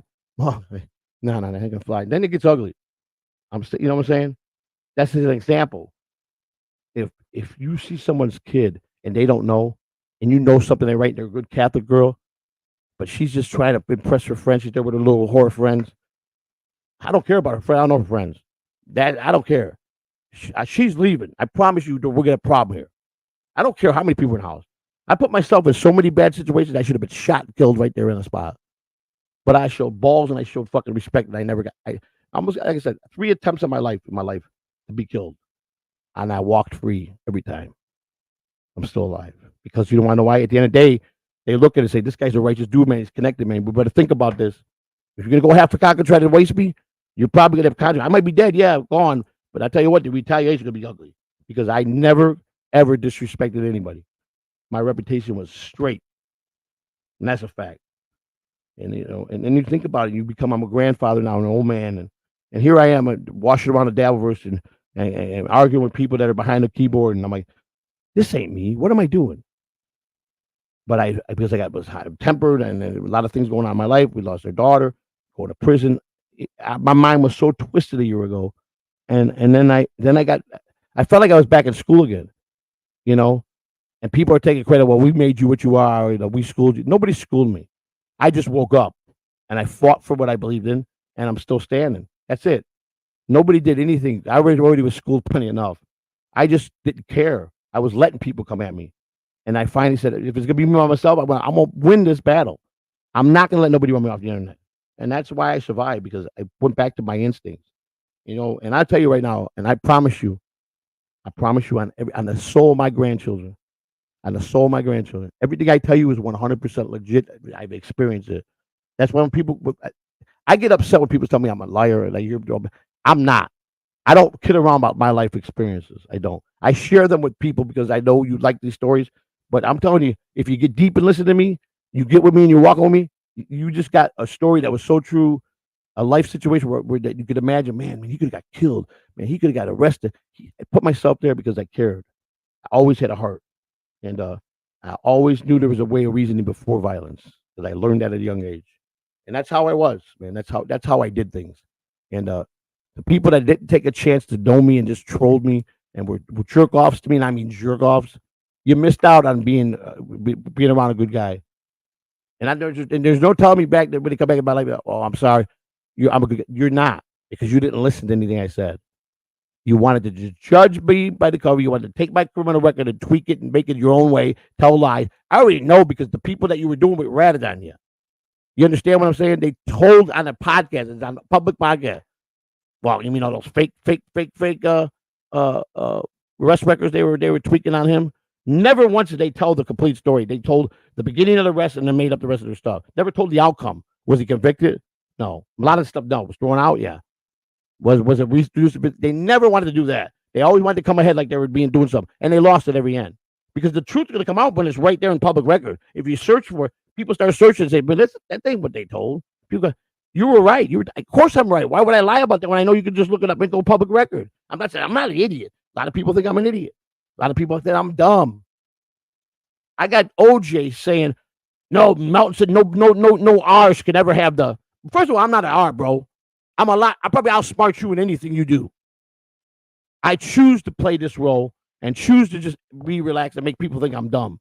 But I'm the last guy if you want to battle in a situation when it comes to anything with a planned battlefield, or I know how to tread, I know how to move. And I'm probably going to win because I've experienced it and I've done everything. So that's what I'm saying. I'm not dumb. I'm far from dumb. A lot of these guys, you know, and when OJ said it just the other day, no, you'll never get it. You're basically you're not a low grade R, you're a upper grade R. You're like the king of all the R. You know what? Go fuck yourself. That's what I say to you. And I'm gonna tell him that when I see him face to face at DabbleCon too. I'm gonna say, you know what? I like you a lot. Go fuck yourself for making that statement. And I don't give a fuck if you tell him today, tomorrow, for saying that fucking statement about me. He can suck my dick. And I'll tell him right to his fucking face. He's probably 2 times taller than me. I promise you, I would tell him that at DabbleCon. I will pull him aside like a gentleman. I say, you know what? That last statement you made to me, what you said, go fuck yourself. I don't give a fuck. I don't. But you ain't going to talk to me like that, disrespect me like that. And I'm not afraid. What I say right here, I'll tell him right to his face. And you guys mark this day. DabbleCon, I will finish that meeting and shake his hand. I'm going to ask him to step aside. I'm going to talk to him. I'm going to say a couple words to him. And I'm going to tell him just like that. And I promise you that. You're going to see that I'm a righteous man. And I'll be leaving it at that. I'll shake his hand. I'm sorry I had to tell you like it is. I don't care if you talk about me, you like the jokes at me. Don't fucking call me that, and don't say I'm a fucking idiot, because I'm not. That's the truth, Kirkland. I promise you. Everything I stand, the soul of my kids and my grand. And when I'm telling you a story about something I experienced, it's 100% real. I'll take a lie detector test and tell you it was real. I will. You could order a company coming in. I promise you, I'll pass. I promise you. Flying colors. I take my life very seriously with things I've experienced. I got no. Why would I want to waste my time lying to people when they're just starting to warm up to me and they're like me? I'm going to tell them. I want to speak the truth to you. I'm going to be real with you guys. That's what people. There's so many people said that's the most realest motherfucker I ever seen in that Dabbleverse. It's the truth. I am. I'm a friend to everybody, but I could be the worst enemy that anybody could have. And I don't want to do that anymore. That part of my life is over with. I just want to be a nice old guy, tell my life story to good people. If I make some money, I make some money. If I don't care. You really get to know me. I take this very seriously when it comes to this. And all I could say, I'm just real, man. I got no time to bullshit, especially about my life. I got great baseball stories. I talked with Gonzo a couple of times. He knows some of the things. He's given me some ideas. I don't break confidence. I don't betray anybody. A lot of people that were Josh Hamilton fans. I was one. There was a group of guys that were signed to Josh, and I spent a lot of time with Josh when the Rangers got him. Josh, they were scared because he was a drug addict. He was the greatest ball player in that time, the greatest. He was a phenom, and he got the drugs, and the Rangers believed him, brought him back, and but they knew that the stipulation was someone's got to be with him 24/7. Someone's got to handle his money. You can't let this guy who was bad as drug addict he was go back and live in a place by himself and think that he can't fall. We need someone to watch him 24/7. And they put together a team, and we all took turns. And I got some pretty deep conversation because I was an addict. We opened up deep. I will never ever say anything personal. He told me I will never sell that man out. But I tell you what, I got to know that man deeply, and that was one of the greatest people I ever got to know. Greatest experience I got to know was know him. He was one of the greatest people I ever known. And then again, and there's a lot of players that I got a lot of great stories that I can never tell. I just wouldn't do that. They're married, they got grandkids, but there's a lot of good stories I can. And because of Gonzo, the way he came up with this idea, it was simple. I didn't even think of that. He asked me, he goes, I need to know every place you worked, be as detailed as you can. He pulled every roster for every team I work with. He goes, now you got something. Look at the rosters. Been looking at them. I'm like, wow. And I see guys' name. I'm like, wow, I got a story with that. And it works. So when I do the show, I'll be able to jar my memory. And I got to do it at a pace that I want to keep the show going. So I got to do it with, a few stories a night. But it helped me. Because this man just, who, for whatever reason, why he believed in me, and he helped me, and like I said, I'm not a producer. I don't know how to put a show together. He goes, I'll help you get to this point and give you my suggestion. He goes, you're friends with Shuli Egar. You're friends with all the A-guy list actors. You're with all the A-list people podcasts. He goes, they love you. He says, pick their brain. Go sit with Bob Levy and tell Bob what you want to do. Bob's a big baseball fan. Mike, and tell them what the concept is, and let them find you a comedian that's up and coming, that's funny, and you need a comedian with you. And he's right. He was right. And after I listened to Gonzo and all the ideas, and I'm like, damn, man, you could do this. I'm not. He goes, listen, I don't want no money from you. I'm a fan. I like you, and I'm giving you ideas to hopefully you'll prosper from this. That's to me a beautiful thing when a person, we both come from the same place. I'm a little older than him. He's a great guy. My hat goes off to Gonzo tonight because I love the guy, and he just wanted me to just have tools because he knows I can do this. But he's right. If I sit here and just tell stories and talking to Mike, I'm going to bore people because people are going to say, people that don't care about baseball are going to say, yeah, that's nice, but that's not what we want to hear. You want to hear all the dirty stuff. You wanted me to talk dirty to, that's what you guys like. You want to talk to Peaches? So I'll give Peaches, but I can do that for you. I can do that. If you want me to be a little quirky with that, I understand. I understand that baseball is not the place, but there are people that are out there that want to listen to baseball stories. And that's the whole thing. I want to capture those people too. I get it. I didn't understand a lot of things. I came out like a raging lunatic. And when I should have listened, like a lot of people, but I did what I had to do to get noticed. And now I'm in a place that I don't have a lot of, I got a good amount of people that are loyal to me. And it's going to build from there as long as I say consistency, and I'm going to get the love, and that's all I'm about. I'm about telling the right good story, what I can, do it the best I can. I got a lot of experience. I have experienced shit that I don't even know how I did it, man. I've got so many crazy stories, man. A lot of it I'm afraid to talk about because the one thing I can tell you, I was very upfront with my wife when we got together. I had to put everything on the table to let her know what she was getting into, what kind of man I was, and what kind of man I want to be. She did the same thing, and I immediately felt I was that much more in love with her because, you know what, I knew right then and there, and that was the woman I want to spend the rest of my life with. and I knew I finally found true love. And you know what? And that's the one thing that I'm grateful for because you know what? Without me, without her, I'm nobody. I'm just another guy that didn't make it. But she knows how to write things to say to me, lift me up. Even if she thinks it's a crazy idea, like this dabble coming into this dabble verse, she thought it was nutty. But you know what she said to me, honey? If that's what you want, I'm with you. How many women are gonna do that? Gonna go through the hell I put her through the last year? Not many. And she does that because she loves me. And I'm lucky. I'm the blessed man. She don't like me to use the word lucky. I'm blessed. I always give the blessings to God.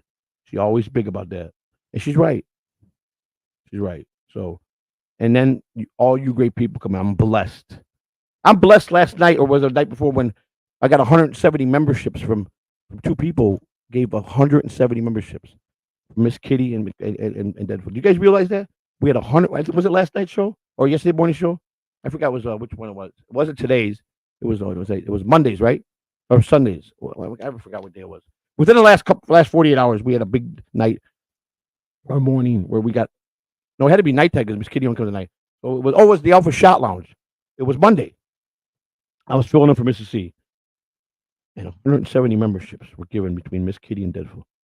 So a guy that is not even quite there yet to do a show, guy that's all over the place, and to hear people say nobody likes you, they all hate you. Well, I'll tell you what. If that's what hate brings me, imagine if people start really loving me. If I could bring that many memberships on a hate, imagine if I got everybody to love me, where I'd be. That's my point to these people. No, you're wrong about that. Yeah, I got haters, but a lot of people really dig me, man.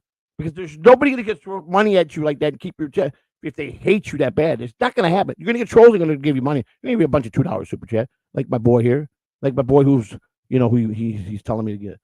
You know what? I'll get a sex change operation if you start coming up better.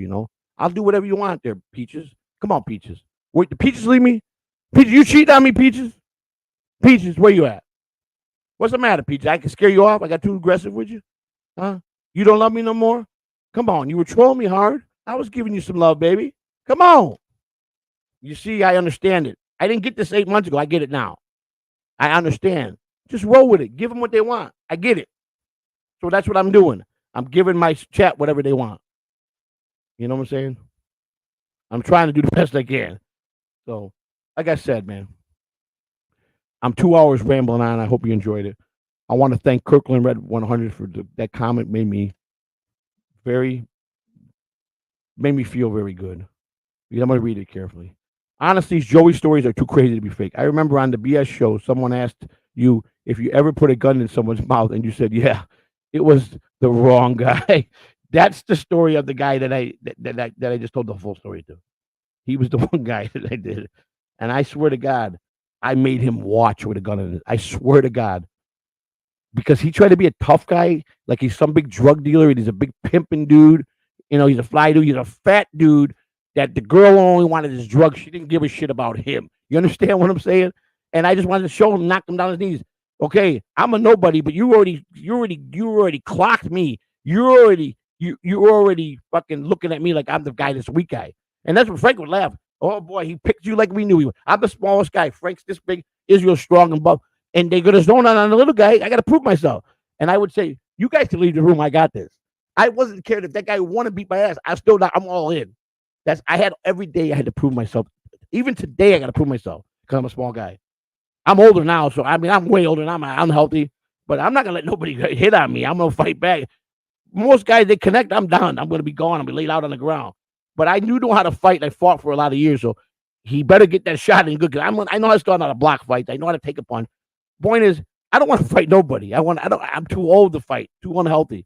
But I'm not gonna let nobody diss me and come up and punch me. You know what I'm saying? But the point is, I always had to prove myself. That's the problem. My mother always said that. But you're going to always have to prove. They're always going to call you out because you're small shit. My mother said you're a small shit. You ain't going to be nothing if you don't start learning how to defend yourself. You're going to be like you're going to have a piece of your ass. You're going to be stomped on. Everybody going to laugh at you. You ain't going to have no girlfriends. They're going to laugh at you because you ain't a man. Because they want a man that's going to stick up for them. They're going to be able to take out their back. If they got to step in and fight for you, you in trouble. She goes, you going to have no lovers. My mother used to say, you ain't going to have no shit. You ain't getting no. My mother used to say, you ain't getting no loving. And then she taught me what I need to do to them women when I am with the woman. If you don't do that, listen to me, son, you're going to be lonely. They're going to be getting out of bed, shower, and go next door to fuck the other guy. My mother was so blunt with me. I love her for that. My mother, when she gave me the sex education talk, I was like, Mom, I don't want to hear this. You better listen to me. And my mother used terms like artist, being an artist, and making love, and and she talked to me the proper way. And I'm like, Mom, I don't want to hear this from my mother. Well, you ain't got a father here to tell you. I said, how about we just don't do it at all? She goes, are you telling me you have a sex? Ma, I'm not telling you nothing. Ma, I don't talk about this with you. She goes, come on, I know you got to be, you got to have sex with me. Ma, I'm not telling you, Ma, leave me alone. And she just had a way of prying me. I still never told her. I never told her. I couldn't do it. I couldn't do it to my mother. My mother, man. I didn't want to have that story with my mother. But I did. I had, it's a life experience. Funniest shit in the world. If anybody had to go through what I went through, they didn't have a dad around, their mom gave them the sex education, I bet it was hilarious. If you think back about anybody, they had to get that. I tell you what, I laugh at it now, but I was grateful. I'm grateful for that. Because my mom, my mom was blood. She didn't hold nothing back. She didn't beat around the bush. My mama came at me hard. And I love my mom. I love her to death. She calls me on the other day. She called me yesterday. You all right, hon? Son, I heard. I tried to call you the last. Mom, I'm podcast. I'm podcast line. So if I don't answer, I'm like, oh, that's right. Your sister told me that. She goes, how's it going? How's Christina? I love her to death. How's she doing? Mom, Christina's good. You guys doing okay? Yeah, I've been trying to get hold of your sister. I go, Mom, she's working a lot of hours. She's okay. I go, Mom. So I go. Christy, go tell my sister, knock on her door. Tell her, call my mother right now. My mother's been trying to reach her for 3 days. My sister, okay. Calls my mom. I'm okay, Mom. Just worry. But that's the thing. My mom has been trying to get a hold of. Why are you making her say shit? So she's calling me. Where's your sister? I don't know. Then I don't answer my mom. She thinks something's wrong. But I was podcasting. I just forgot to call her back. My sister's just working. And she comes home, goes to sleep. She works like a dog. She's been out of prison because she's got to make that paper. She wants to get back to where she was. My sister, one thing about her, she works honestly. She don't know nothing illegal. I mean, she just works. She works. She's 54 years old. That bitch works better than most men. And she works right in the grind what she does. And she makes good money. And then she works. We were taught at a young age we had to work for things we wanted. Now I always protected my sisters. I did everything I can from, my sister. My sister was obviously she went to prison because she was an addict and she got caught with drugs. But my sister, got a hard lesson at her age for 3 solid years or maybe 3.5 years. And it cleaned her up. But my sister was a young addict bad, and she got herself into some. How women can run up a bill with somebody if they know how to flirt right. But when it comes time to collect and they don't have it, now they're going to give you options. And there was a guy that I grew up with that my sister owed a lot of money to. And first of all, I went to him and I said, he goes, listen, man, I come in because your sister owes me a lot of money. And it's done with the excuses. I need my money tonight. I said, well, first of all, she don't got it. I said to her, but we're gonna make sure that she gets it. She just needs a little time. He said, she's out of time, brother. You hear what I'm saying? So I go, you threatening my sister? He said, you take it for whatever you're worth. I said, okay. I said, I'm gonna tell you something. You ain't gonna do shit to us. Then I got aggressive. So then it went into a bad war. Well, I'm gonna tell you how it ended up. And this is a legit story, because this is a legit story that I could talk about, because here's what happened. Frankie opened a shrimp house. Shrimp is big in Chicago on Lincoln Avenue in Addison. He rented this place. He went out, bought all the best restaurant equipment. And his idea, he was going to sell shrimp like the other two shrimp stores. Goose Island is a big place down on Clybourne Avenue. Still there. I think Gonzo, if he's here, Goose Island, everybody, the lines were out the door to buy pound of bag shrimp, big old shrimp. So Frankie wanted to have a shrimp place like that. He knew if he had a little bit farther north, like Lincoln and Addison, it'll be successful. But Frankie had a problem. He was still, yes, he wanted that business to be legit, but he still was a big player on the streets. But he didn't want to move nothing from the restaurant. But people assumed he was. So the guy that was trying to shake my sister down, that was his territory. Okay. And I grew up with the kid. And he comes right to me, and I told Frankie, he said, well, man, fuck that guy. That guy sent someone in the other day trying to make me pay street tax. I go, what you tell me? So he comes back, and he comes in, and he's demanding the money for my sister and street tax from Frankie. Bad mistake, even though it was his territory. So he took out a gun and he shot Frankie. And Frankie went down. I swear to God. Frankie took a bullet. He was getting ready to put one in Frankie. Our friend Billy come around the corner, put 2 bullets right here with people in the back of his head, got arrested for murder, and beat it in trial. Self-defense. He walked. Billy spent $25,000 to $30,000 on a lawyer. Trial, beat it in trial. Found not guilty. That's something I could talk about because it was all over the news. So that guy that threatened my sister and go after a guy that's a big hitter who wasn't doing nothing today but opening a business, wanted him to pay taxes, is gone that quick. And he shot Frankie. And if Billy didn't come out of the corner, he'd have killed Frankie, probably killed me next. But Billy came around when he heard the gun and he put the gun out. And Billy was a bad motherfucker. Billy just got out of federal penitentiary. He was the biggest drug dealer in Iowa. He moved always operated out. He owned every property in downtown Iowa. The town that was building. He built everything up. He had clubs, nightclubs, everything. And he had 2 people in his crew that ratted on him and took the whole organization out with the feds. He did about 15-year stint. But he killed that guy in self-defense because his friend, he was pointing the gun at his head. He came out, but because the police knew he was, they arrested him for murder. He bonded out, took it to trial, went to trial. He said, I'm going to trial. I won't be convicted. And sure enough, he was found not guilty, self-defense. And that was true, it was self-defense. He didn't go out plan that murder. He feared for his life. The guy was going to kill our friend. And he was there fast enough to kill him. It was probably the first time that I ever saw something that I saw a lot of people get killed just walking down the street in Chicago and Humboldt Park. But that was the first time that I was facing probably the next guy to be killed. He was a bad shot because he should have killed Frank on a frag shot. And then Frank's like, get me to the fucking hospital. You call an ambulance for Frank. Frank still got that bullet in him. He's got a bullet a couple of times. Frank's been shot like 6 times. 5 out of 6 times the bullets are still, because sometimes you can't take the bullet out because it's going in to travel, because bullets travel to your body. And they're afraid that if they do it, you could be crippled or he's going to hit an artery and travel. So you got to be, a lot of times they make decisions not to take it out. Then there's sometimes it might move too much over the years, and then they got to take it out. Like it'd be close to a spinal cord. We got to get this bullet out. He's going to be crippled the rest of your life, or it's going to get this close to an artery. You're going to bleed out, So you got it. But he's been lucky so far.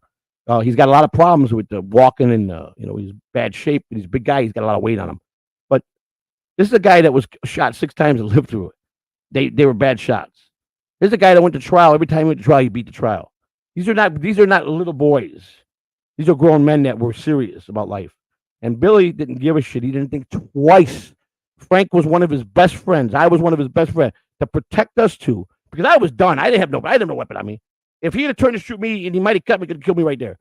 Billy was so quick coming out and I swear to God, it was like a slow mode. You could look, and I watched pop, pop in the back of the head, and he was gone. The only thing that happened, Frank spent all that money in the restaurant to buy all the equipment. They shut him down. He lost his license, everything. Someone got killed in a new establishment, and they shut it. It's like getting killed in a bar. Plus they knew who he was. He was done. He lost everything. So he put a lot of money in that place. Everything was brand new. He spent probably $50,000-$60,000 just on equipment. He put a lot of money. He wanted, this was his way to go legit. It was his dream, and he did it. It was at a perfect timing. Goose Island has been around for 30 years. They got the best shrimp by the pound, and he wanted to be their competitor, and he would have been successful. He would have been he'd have been made a millionaire being legit, because he had lines the first week he was open. People were coming there. They didn't have to travel down. He made sure he had the same order for the same place they did. He didn't use none of their names. He sold the same way they did. But you got to tweak things. You got to tweak things so nobody comes after you. And it saved the people that didn't want to go all the way to Goose Island that were around that area. He was farther north. They were more closer to downtown on Clybourne Avenue. And he was right. He was his one way to make himself legitimate. He wanted that, and that was taken away from him. But here's what I told him, Frank. Karma's a bitch.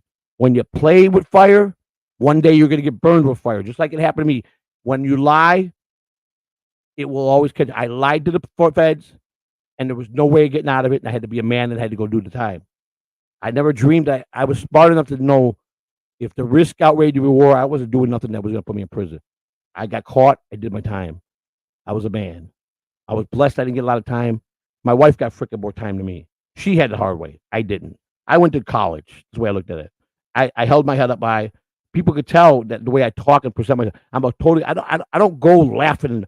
You guys know I was very serious in the beginning. This is why, because I was a serious guy my whole life. Now you guys understand why I came into this establishment, which I really didn't know about all the comedians. I knew Shirley. I didn't do research, but because I was too serious of a guy. And I was. Everybody tell you, I was so serious they couldn't understand. Why? Lighten up, dude. Because that's how I lived my life. I had to be serious because of the things I did. So that's why I was never a guy that joked around. I didn't joke around a lot. I was serious every day I did, but I tried to do everything good. So that gives you a little backbone to understand me a little bit better, to understand why I was the way I was. Now I understand and I enjoy this, and I want to be like, this relaxes me. I enjoy this with you people. You understand? Let me read these super chats, man. I got some super chats. My man, Kirkland Red 100. My man, thank you. You are seriously the most interesting man this side of the internet. I love the mafia. Thank you. And I got a lot of stories, brother. And I just want to just take my time and build and share what I can, and I decipher what I can't. There's some things that there's people that are already dead, but they don't deserve to have that put out there. They got family. Who knows? Maybe when their family see me, oh, hey, I remember that guy when he was a kid. He was friends with my father, or somebody that I knew. If they had kids the same age as me, I don't need that. I don't need to be that guy. But there's a lot of stuff, good stuff I can tell. I'm not going to put myself where I'm going to tell something that's going to put me in jail. I'm not dumb. Anything I say, there's nothing to come back. I'm telling you stories from the neighborhood. It's a story. I'm a news reporter. I'm telling you stories. That's it. And I'm not telling any story that could go back and hurt somebody that's alive. I won't do that. That situation with Billy and Frank, I pray to God. And Frank just went to a reunion because Billy got out a few years ago. And I haven't seen him since he got out because I haven't been really traveling nowhere. I was in prison. And he would come out, and Frank goes, Billy called me when he first got out. And he wanted us to come visit him, but I couldn't go. I was too busy. And so I didn't go. But Frank just went to Billy has a reunion every year. He's got a large family. And he did it on the border of Iowa and Illinois because I guess he went back to Iowa. But when he came out of prison, he still was on probation. He had probation, so he had to go. You had to go back where you were at. He got arrested. His charges were in Iowa. He's from Chicago, born and raised his whole life. But he took this operation to a small town in Iowa. He was kind of like the movie with the guy with the planes that flew the planes, the guy that went to work for the government, and he worked for Pablo Escobar doing all the stuff. But they gave him bags of money. Well, Billy was kind of like that. He had enough money to build a whole town, like that guy did. He restored buildings. He had nightclubs. He owned every piece of property in the 3-block radius. It was all his. He had a good amount of people working on him, and he had a couple people that folded when they got questioned, and they became witnesses. He didn't know, he didn't see it coming because he thought he picked a solid team, and he got knocked. And you know what? He never went after those people. You know what he said? Hey, you guys caught me. I'm gonna do the time. He did the time. And he kept his mouth shut. His wife, I should say, his wife wasn't nice to him. The minute he got locked up, he bought her a lot of jewelry. He had a lot of jewelry in the safe. So she right away, she's gone, and she's his wife, so she started taking things for her. He had at least $500,000 in jewelry for her. She took all that jewelry, and she became an addict and pawned it. It was all over. We tried to get some of it back for Billy. We did get a couple people. Frankie did. Gave it to Billy. But how she was flirting around and with another man, his sentencing just started. She was his wife, and immediately she started fucking around with another guy, and he found out who, and she just, it was garbage. And I told Frank, I don't want to part of this. I always thought she was garbage, but you don't tell your friend your wife's garbage. You just don't do that. You just don't do that. And you don't be a snitch because he's gonna not respect you if you go and tell me that you saw something. Now, this was after the fact, so yeah, he found out the wrong. We had to tell him. He got divorced from her. He's got a new wife already. He's happy.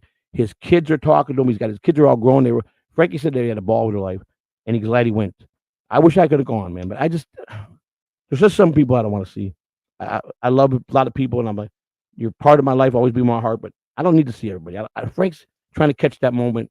I guess maybe, I don't know, he's just lonely at some point. I don't get it. You know what I'm saying? I do and I don't, man.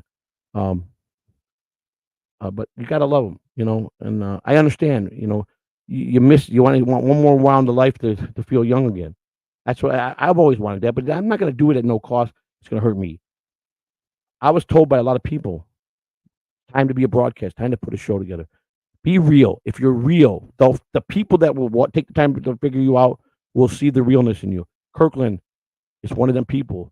Just like that was told. If you stay real with them, the guys that know how to, people that know how to read you will know you're real. And that was the best compliment anybody could give me right there. Kirkland Red 100, another $4.99. Did any non-street guys ever come to you for help? I was one of them guys that, I'm going to finish reading this a bit. Do wise guys really put themselves at risk to help regular people from the... Yes. Very big. When I was a kid and I was shining shoes, and there was a couple bars I went to, they hung out. Now, I'll tell you a true story, and I'm going to end this with this story. I was, I think I was about 10 years old, and I was shining. The bar was 3 blocks from my house. I had a route. I started on Southport Avenue, and I go all the way down Southport. I go to like Fullerton, walk from Fullerton to Lincoln Avenue, and I hit all the bar in Lincoln Avenue. Now there was another kid that once in a while come to my neighborhood, and I would get there and they go, "Oh, the shoe shine boy." Okay, I go, "What do you mean? This is my bars." And they're like, "Kid, you're no, it's first come first served. The people get smart with me. Some of the bars that I go, and there were bars that didn't really know me, but I got closer right in my neighborhood, and I come down Lincoln to Belmont, come up Belmont, and I do all the Southport on one side and come back to my street. I had a pretty good, and I made good money, man. I mean, depending on what they wanted, I was pretty fair. Buck 50 a shoe shine if it was something. Well, I go. We had a lot of iron workers, guys that were construction guys that worked, steel workers, iron workers. Iron work is a big job. You got to have big men. That's a lot of hard work. I don't know the breakdown of it. There's probably some people that don't want to talk about being an iron worker. These are strong, big guys. It's a tough job. And they would come in there and they would drink. That they go from their job to drink. Back in those days, people drank. There were a group of guys that hung out at work. They went to the bar. They didn't go home for it. They went to have their relax and go to the bar every night. Well, there's this one guy that was he get drunk. And I don't know if he was an Irish guy or if he's a Polish guy. And he was just a big old, goofy looking guy. And he goes to me, "Hey, shoe shine boy, come here. Shine me up." I said, "Sir, all due respect, those are work boots. You got paint all over, tar all over. I can't do nothing. Be wasting my time and your time. Just do what I say." He's drunk and he's bragging. I was going to pay me this big tip. So I said, "Sir, I don't want to be responsible because it's good. If I get that stuff off, I might turn the boot color. Kid, just do what I say." So I shine it the best I can. He's pounding shots like crazy. And the guy goes, "I'm not going to pay you." I go, "Whoa." Now, that's one word I didn't want to hear. I don't care how small. I had to stop at the store and buy formula and diapers for my little baby sister, which will tell you I'm going to bring my one sister on. We did some little private. We did a video, not live, and I posted it. She was okay with that, and it got a lot of views, and people didn't even know who she was. I think I put in there with my baby sister, and she wanted to go to the neighborhood. She came up with an idea. How about one summer night I drive to the neighborhood and go to every memory I have of you where you worked at Wrigley Field, tell a story what I remember about you, go to the bars where you shoe shined and tell the story that I remember that you did, and so she brought this story. I forgot about it. I go, "No, I remember that." And so the guys pushing me away. "I'm not paying. Get out of my face, kid." I said, "Listen, I always charge them $1.50. I want my money, sir." So I said, "You're going to pay me." He goes, "Get out of here, kid. Get out of here, for you little runt." He kept swearing, "Get out of here." I wouldn't. And in that bar at the end was a couple guys that were Alfred guys. And they're like, "Get him, Joey. Get him. Look at it." And they're like, "Go help the kid." And I said, "I don't need you guys." I yelled, "I don't need your help. I'll get my money myself." Now I was 10 years old. And the one guy goes, "Let the kid get what he wants. He'll do it. He'll get it once." So he kept fighting me. He took my box and he threw it out the door and it broke all over in the street. Did I cry? Oh, no. Bad mistake. I went out to the alley and got a 2x4. I came back. I cracked him in his kneecaps at 10 years old and took my $2 off the bar. And I'll tell you what, if I could find one of them guys that might be alive, they'll tell you. That's when they took me. That's when they said that was it. That's all they had to see. And that's when they started grooming me at 10 years old. And I didn't want that life. But they treated me gold and they helped people. They really helped people in the neighborhood. They really helped the senior citizens. They had moms that lived in their neighborhoods. So the moms would grab their sons by the ear. You'd help all these people. They were not animals. That's the difference when people say they're garbage. They had respect for anybody coming in and try to hurt a kid. Forget the cops. Just forget the cops. There was no need for them because they weren't making it out of the neighborhood. They were probably never coming back. If you tried to abduct a kid, you probably made the biggest mistake of your life. And people would close the doors if cops were on the block, and they try to find out. Nobody said nothing. With old ladies would pull it. There were a lot of old ladies in the neighborhood coming by with their little baskets, their little steel baskets with their little four-door. They all never wanted help. They always want to walk down the grocery store with a 90 degrees out with their scarves and their 3 sweaters on, and they would always yell at me, but they always liked me, and I would cut their lawn for them, and they would pay me in pop bottles. And you know what I mean? The 8-packs of the bottles, we used to get 10 cents a bottle return. And one old lady used to stack them for the whole summer, and then when the fall came, she had a whole porch. I hit the lottery. I would cut their grass every week, and someone paid me, and that was like $5 for the big backyard, front yard. I'd hustle. I Christmas carol door to door to make money. Back in those days, you go Christmas carol, ring people's doorbell, and you sing Christmas carols. I would take my friends and we go split the money. I had so many ideas and so many hustles. I did everything.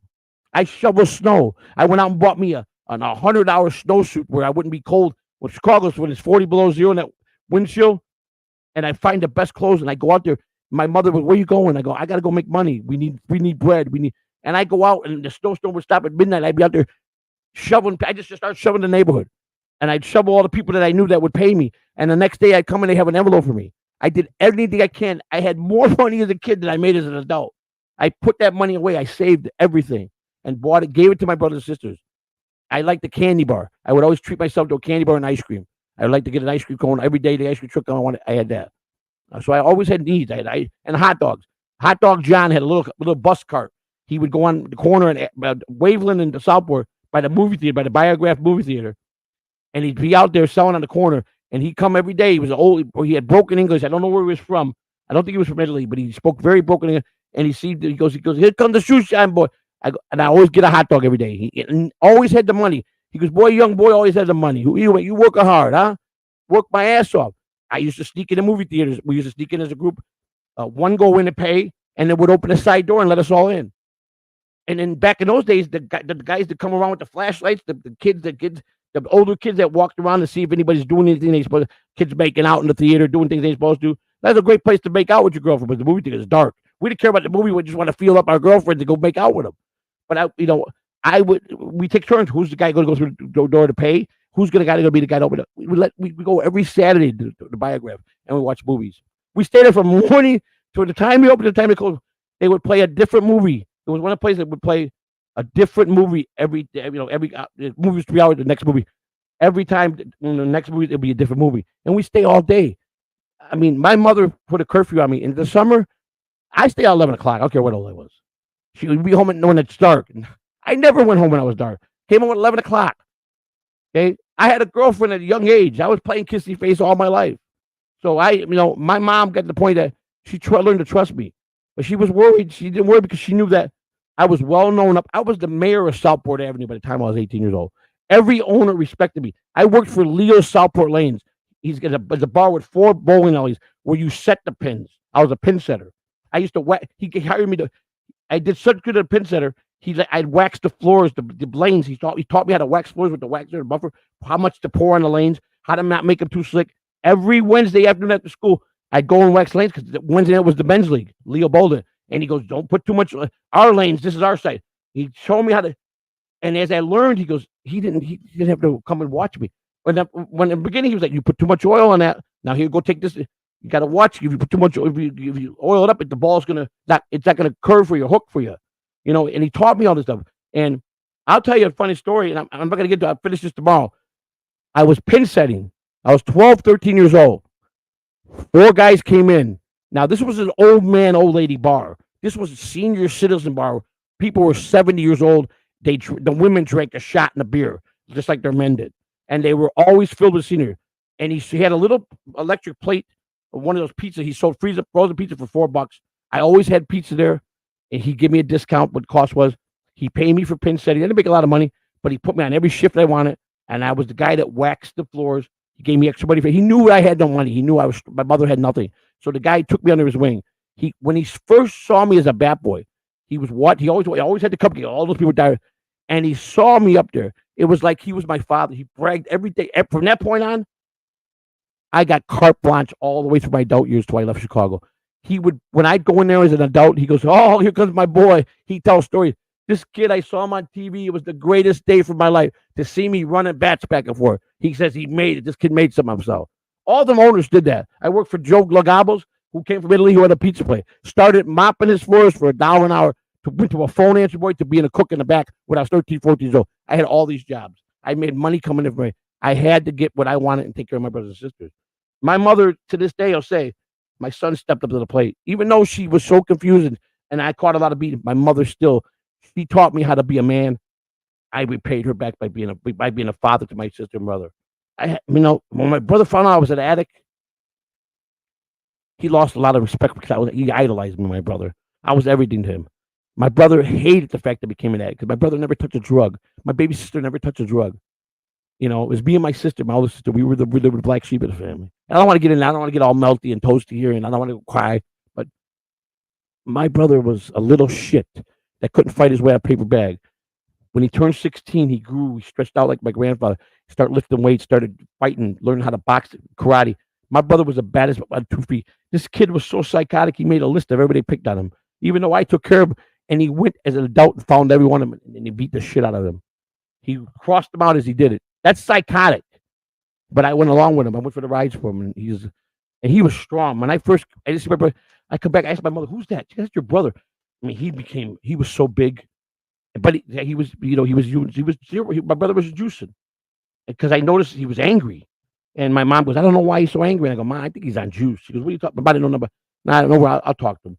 He says, "Yeah, I'm on juice." And my brother never. He was always respectful. When he found out I was on drugs, he came to me because "You broke my heart, man." He goes, "I looked up to you. You were the guy that protected me." And he goes, "I'm very." And to this day, my brother is very, very. I don't know if you guys remember. A couple months ago, he popped in my chat room out of the blue, and I'm like, it said Vince Catalano, and I go, "No way! How do they know my brother's name?" I never talked about, and it was him. I go, "How do I know?" He called me. He texted me, and he goes, actually, it started like this. One day, I got a text from him saying, he goes, "Stop yelling at people. Stop fighting with people you don't see." And I'm like, "What? What are you talking about?" This is what he texted me. He goes, "You're better than that. How are you going to fight with someone that's on the keyboard? You don't know where they are. You're arguing with a keyboard. You're better than that. You're stronger than that." And I'm like, "Who the hell is this?" He goes, "It's your brother." And he called me. And I go, "How do you know that?" He goes, "I watch your show every day. I've been watching it for the last 6 months since you came on the internet." I go, "What?" Never once came in the chat room. Then he started coming up with ideas. I think you should do it. I go, "Wait a minute. Wait a minute. I'm going to podcast the way I am. I'm going to handle." He goes, "I'm just giving you advice. I think maybe I can get involved with this, and maybe we can help you grow. I don't want to be ever on the chair, but I want to." And he goes, "I got a friend that's starting to do it." And I go, "Vince, I'll take, if you want to come work with your brother, I'd be ecstatic."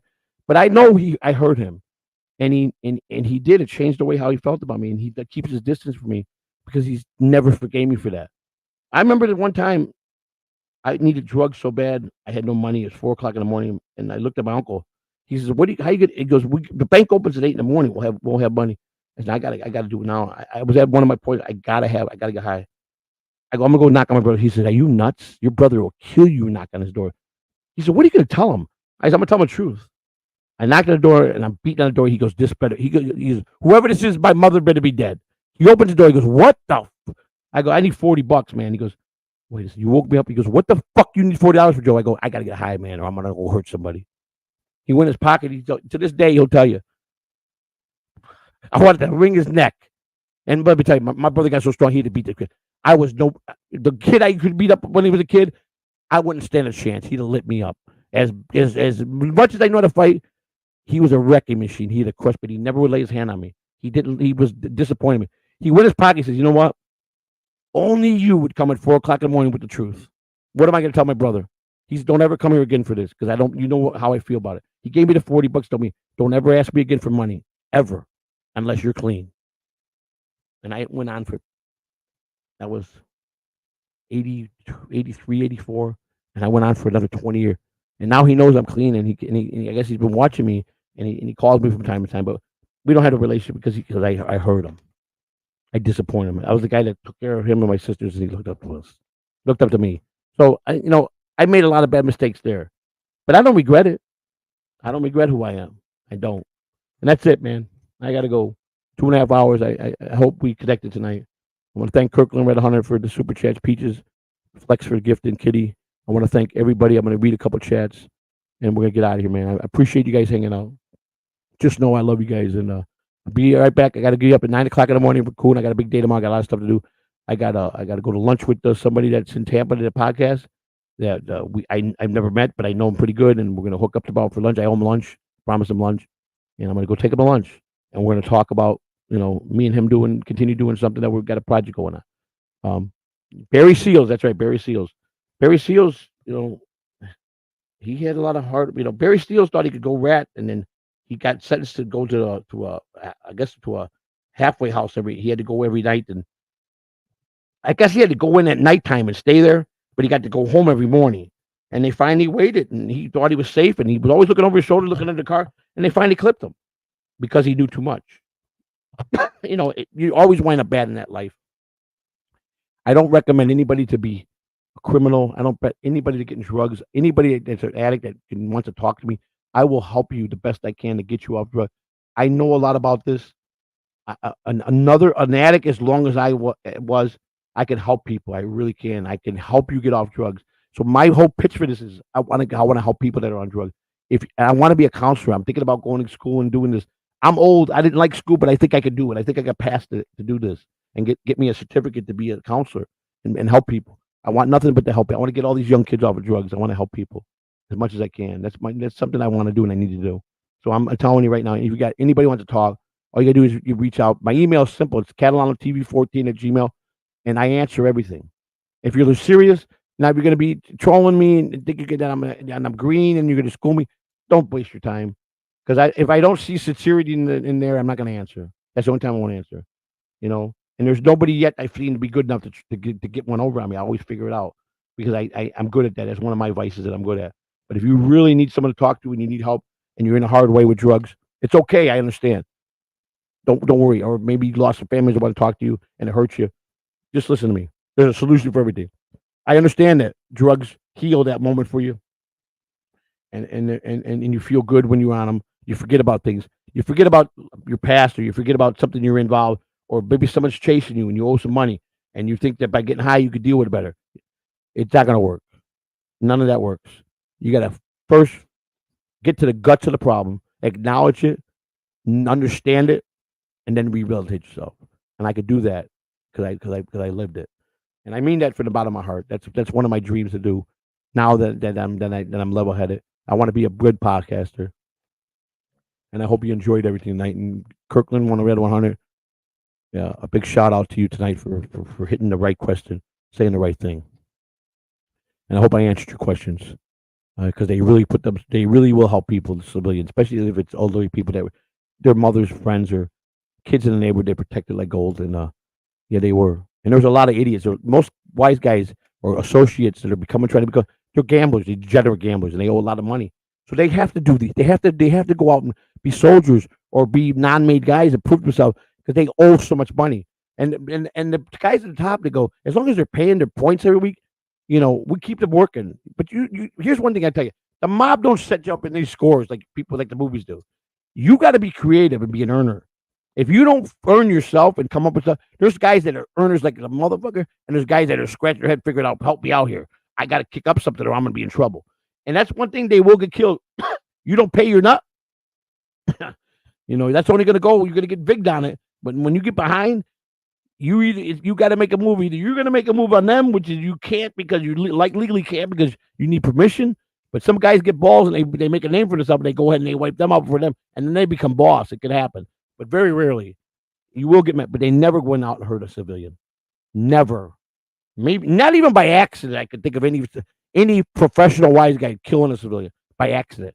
They weren't wild shooters like some of the Latin Kings or the gangs out there that would stray bullets would kill. You get on the TV, an 8-year-old kid got struck by a stray bullet from a gangbang. No, they didn't do that. Everything was thoughtfully planned out. Why do you think 90% never went to jail for murder or they never found a body? Why is that? Why did the FBI have to get creative and get them on tax evasion or some other bullshit charge to put them away? RICO Act is what helped them. But even the FBI, if you listen to some of them, they respected some of those guys. They respected those guys to the T because they didn't find a lot of bodies. Today it's different. DNA, they don't need a body or a gun today. They can convict you. I didn't do 4 years of bedtime. My wife did. She got 30 months and did 18 of it. I had a 9-month sentence. I did 270 days. First time ever in prison and the last time. And I'm not saying I should have went to prison on some of the things I did, but I was very careful. I planned everything. I told you how I talk to people, how I try to save people. I was a reasonable person because I was taught to be reasonable first. But I got away, and I had the respect I had. Yes, a lot of guys for the street came to me because they heard about me. I could walk in every territory and walk with my head up. Nobody would mess with me. Nobody would mess with me because they respect me because I never disrespected them. So I was neutral. I was the neutral guy that could give advice to everybody. And I talked to a lot of people. And even as fucked up as I could be, when it came to talking, I like talking. You guys know I like talking. And I could give you good advice. Now I'm got so much knowledge up here. I can help so many people. Now I wish I knew some of the stuff I knew back 30 years ago. But I saved a lot of guys. I did. And it's like when I worked at baseball. There was kids that I hired that I tell them, I'll know if you could do this job in 2 weeks. I take you to spring training, and I'm going to either make you or break you. When a guy, after 7 days, and he can't cut the spring training, you can't make spring training, you're never going to work in the clubhouse. You know how many guys I brought out to Arizona when I was full-time with the Rangers? Spring training gave different kids a chance that were working with me in Oklahoma. And I tell them, listen, this ain't cutting it, man. I'm going to send you home. Here's your pay. You tried. Stay away from this business. Go find an hour. You'll never be able to be in the clubhouse and deal. First of all, you ain't gonna deal with the players when they break your balls, and there's no. You just don't have it. You got to multitask. You got to be smart in your. So I would relieve them, and they would go. I don't want to listen. You're not cut out to do this. I brought you for the test. I was fair, but if a guy was a workhorse and I knew we could make it, my boss would say, he's borderline. I'm telling you, he's gonna be one of them. Great, let me work with him. All right, Boombots. That's what my Boombots. All right, I'll give you a shot. Go ahead. And he come back and visit me every 2 months in the season. Come and look at the locker. He goes, you're looking pretty good. Or he'll say, Boombots, I taught you better than this. And I'm like, what's up? And I go out there and he goes, I don't want to hear that that's your job. It's your responsibility to check it as a boss. You got to be prepared to do the work. Whatever you got them doing, you better be prepared to do it. You got to be able to get in the grind with them. That was one thing he was right about. Don't ever order anybody to do any work unless you can do it with them. That's the big mistake that a lot of bosses make. They can sit at a desk and order. They can't. They're lazy. They can't do the work. I got on the grind with my guy. They were slow out there, passed the laundry out, I got out there and said, listen, why are you here so Frankie's dummy? Let me fuck this chicken. That's the first time I go, fuck the chicken. You can't get the clothes. They look like shit. I'd yell at Frank. I go, Frank, I told you the day I brought you here. The friendship stops at the door. I told my own son that. Stop at the door. You're my employee. I pay you out of my pocket. You will do this job right. I will send your ass home. And that's what I did. I sent Frankie's brother home 3 months of the season. He thought everything was cute. I fired him. One of my best friends talked about it to the day he died, how I fired him, how I betrayed him. I told you when I hired you, Choco, Frankie's brother, I take my job very serious. The friendships, I don't play favorites. My own kid quit on me and went next door to work for the kid that rented it because he wanted a key. My kid wanted a key. I go, you're too young to hear it. I'm not giving you, but I do the job well, Dad. Listen to me. I want more money. He squeezed me for more money. And he did his best job because I trained him. I was on his ass. I'm like, you don't get more. You don't tell me when to pay. You progress. You'll get more money. So he quit on me. And the next day, he goes, take me to the ballpark. I go, no, but you quit. I don't want you to come out. No, I work for Jonathan now. I called Jonathan. He goes, yeah, he's my new assistant. I go, what? I go, he goes, yeah, you fired me, so I got a new job. I go, but I oversee the club. They didn't authorize. He goes, Jonathan, can he work for me? I go, oh, that's better. I go, you want to go? Go ahead. He had a key. Jonathan would tell him, I'm on my way, or start setting up the kitchen. This kid was 11 years old. My son, he's a grown man. Players would come in. Now that's the clubhouse guy. You're horse shit. They used to tease me. I taught him well, but I used to yell the shit out of him. I had a player come up to me because turn me in. He said, you can't yell at these kids no more. I go, go ahead, turn me in. I don't care. He said, you don't care? I like to hear this. I go, go ahead, turn me in. And the couple players are laughing at him. He goes, I'm going to go upstairs and have a talk. They're laughing. Go talk on him. And the guy, goes, that's his fucking son. What are you going to tell him? You think they're going to stop? He's just trying to turn them to do things right. And the guy came out, I'm sorry, I didn't mean to get in your business. He went out with his head. That's what I like, to watch a player with his butt cheek squeaked, shit coming out of his ass. He's trying to hold it because he'd come in and yell at me without asking the facts. You think I'm going to talk to somebody's kid like that? I'm not stupid. We'll get sued. But I'd be a shit if it's my son. I made him. He's going to do what I say, and he's going to take the fucking lump like I did. And my sons know. My sons know. I worked them like dogs. I expected way more work out of them than what some of the kids that worked for me. And my kids were trained fine tool Swiss piece. Everything was like a fine tool, like a fine watch timepiece. It was just going. Presentation appearance was my biggest thing. Everything's got to be present. Appearance got to be perfect. How you set the food up on the table. How you put the jerseys in the locker. I learned all this the hard way as a kid from the people in the big leagues. So I was a stickler. I did all that. That was how I was a very good boss, but I could be a very rough boss. I told you, I didn't give a fuck. I motherfucked the motherfuckers. The other guys that were over 18, you fucking stupid motherfucker. Is that how you hang out? Are you lazy? Get the fuck out of my clubhouse. I get nuts because I come back to me. But when they did something wrong, I didn't let them take the fall. I would jump in front of them, tell them go out and finish their job, and I would go toe to toe with my boss. Say, you're gonna fire me. I told them to do that. Okay, well, we'll go talk about it. Now it's a different story because I'm stepping, and I got respect because I took up for my crew. Never let them take the fall. I was ready to be fired, and I got fired from a food places. Believe me, my mouth got me fired. They didn't want to fire me because they made a big mistake. I had a job the next day in baseball. I called big fuck. I was back to work the next day. I told you, fire me? No problem. I'll be out here tonight. I'll be working tomorrow against the opposite team. I promise you. I knew a lot of people. Yes, I was hot-headed. My mouth got me in a lot of trouble. A lot of trouble. It held me back over the years to go back to the big leagues because eventually I could have made it back. Even though I gave up my position, I could have went up to be assistant and made some good, real money and been full time. I got full time with the Rangers. I got a lot of benefits. I fucked that up after 3 years. After 3 years on the contract, I fucked it up. But I really didn't. The guy that he had daggers with John Lombardo. I was in there with Grady. Grady left. I just, I flexed my muscles. I'm going with Grady. Fuck you. The guy was nobody to me. I didn't give a shit, but he tried to flex the muscles. He's no boss. And he goes, I'm not renewing the contract. I go, guess what? I'm not trying to renew my contract. I already got a job with San Diego Padres next year. So that's how I was. Do I regret that? I do, because I'd probably still be working. If I got to the big, you don't give those jobs up. It's a gift. You don't open. Anybody can say open a newspaper and say, we're hiring for the locker room at the Chicago Cubs Stadium. You're never gonna. When I got sick and I went for my disability, I had to go before a hearing where you explain to yourself why you can't work anymore. And he's looking at your medical records. Well, I can see.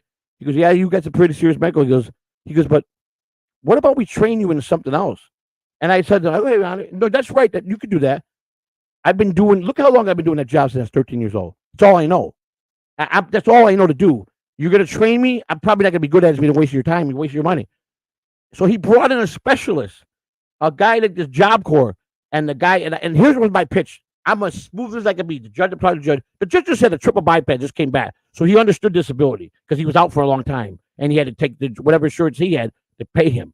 So I turned to the guy and said, sir, all due respect, have you ever seen anybody in your time as being a career source guy anywhere in a file box card, in a little newspaper, any ads you get from people? Have you ever seen it publicly for any job in Major League Baseball working behind the scenes of the clubhouse? Not one time he could produce, and he was around for 25 years. I go, I'm specially skilled, trained, and this is all I know how to do. Wasting your time to spend the money to teach me a new trade. I will not be well behind the office. I don't do well like that. I'm not a 9-to-5 guy. It's not going to work. You're going to waste your time. He turned to the judge. The judge said, well, can you get him something? Is he telling the truth? He said, sir, I can't get a job to this man. I was 50 years old. What are you going to train me now to do another job? And the judge looked at me, full disability granted. I fought 5 years for it. I was sick for the first 5 years. I fought for it. I was denied 3 times. And when I went in there, the judge, the lady that, because I just gave me the paper, she goes, you're either brilliant.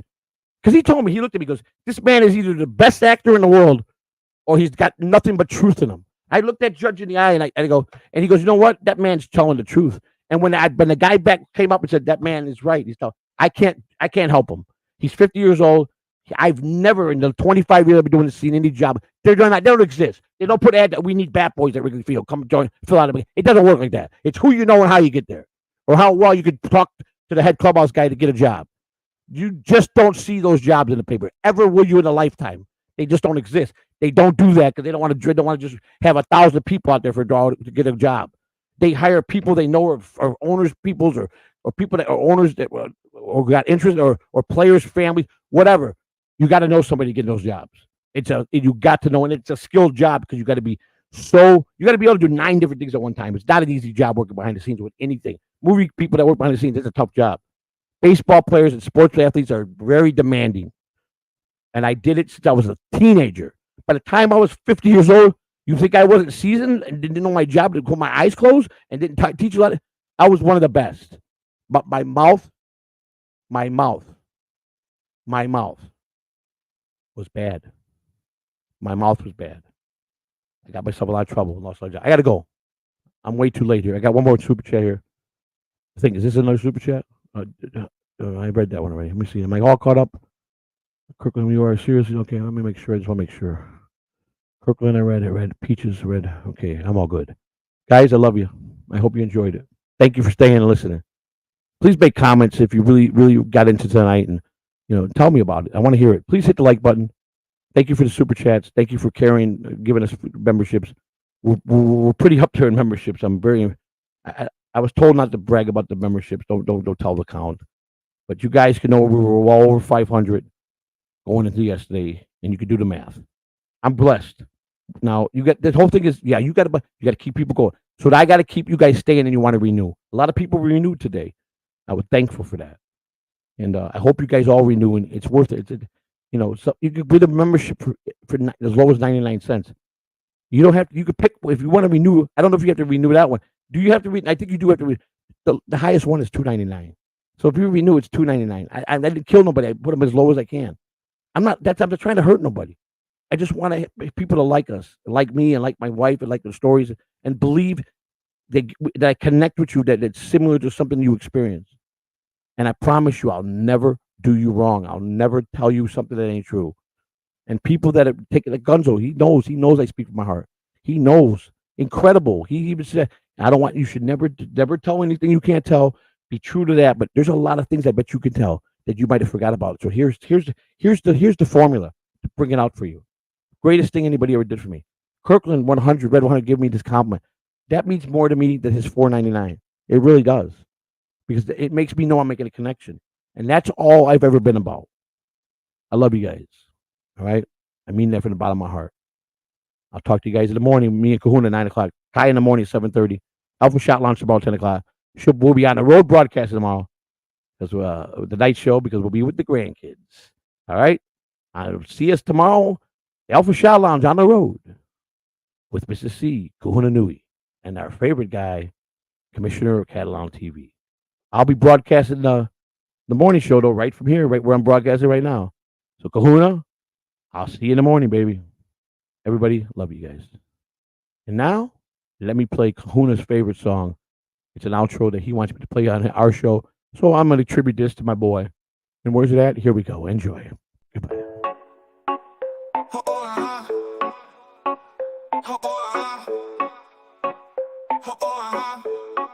Yeah. Crack a door, CC Joe on the mic, morning flow. Big Kahuna Nui in the back, crazy like a show. Joe said hello, coffee steam rise, sunrise glow. Mix it with the beats, got the rhythm, let it go. Booster Pro, radio blast, move it fast. Bodies moving, never snoozing, ain't no first class. Kahuna Nui dance moves, people's dreams shatter. Joe's laughter contagious, next thing don't matter. Morning show, madness, dunks and strong brews. CC Joe, Kahuna Nui can't refuse. Wake up, shake up, sunrise muse. Swag dripping heavy, no snooze, abuse. Headlines read like a joke, can't help but poke. Weather report, Kahuna Nui chokes on his coke. Traffic jams, Joe spins, make heads smoke. Listeners buzzing, all fired up, no joke. Morning chat, cat napping, no way. Coffee sip, Joe slip, hooray. Kahuna Nui antics, replay. Morning laugh track every day. Morning show, madness, dokes and strong brews. CC Joe, Kahuna Nui can't refuse. Wake up, shake up, sunrise muse. Swag dripping heavy, no snooze, abuse.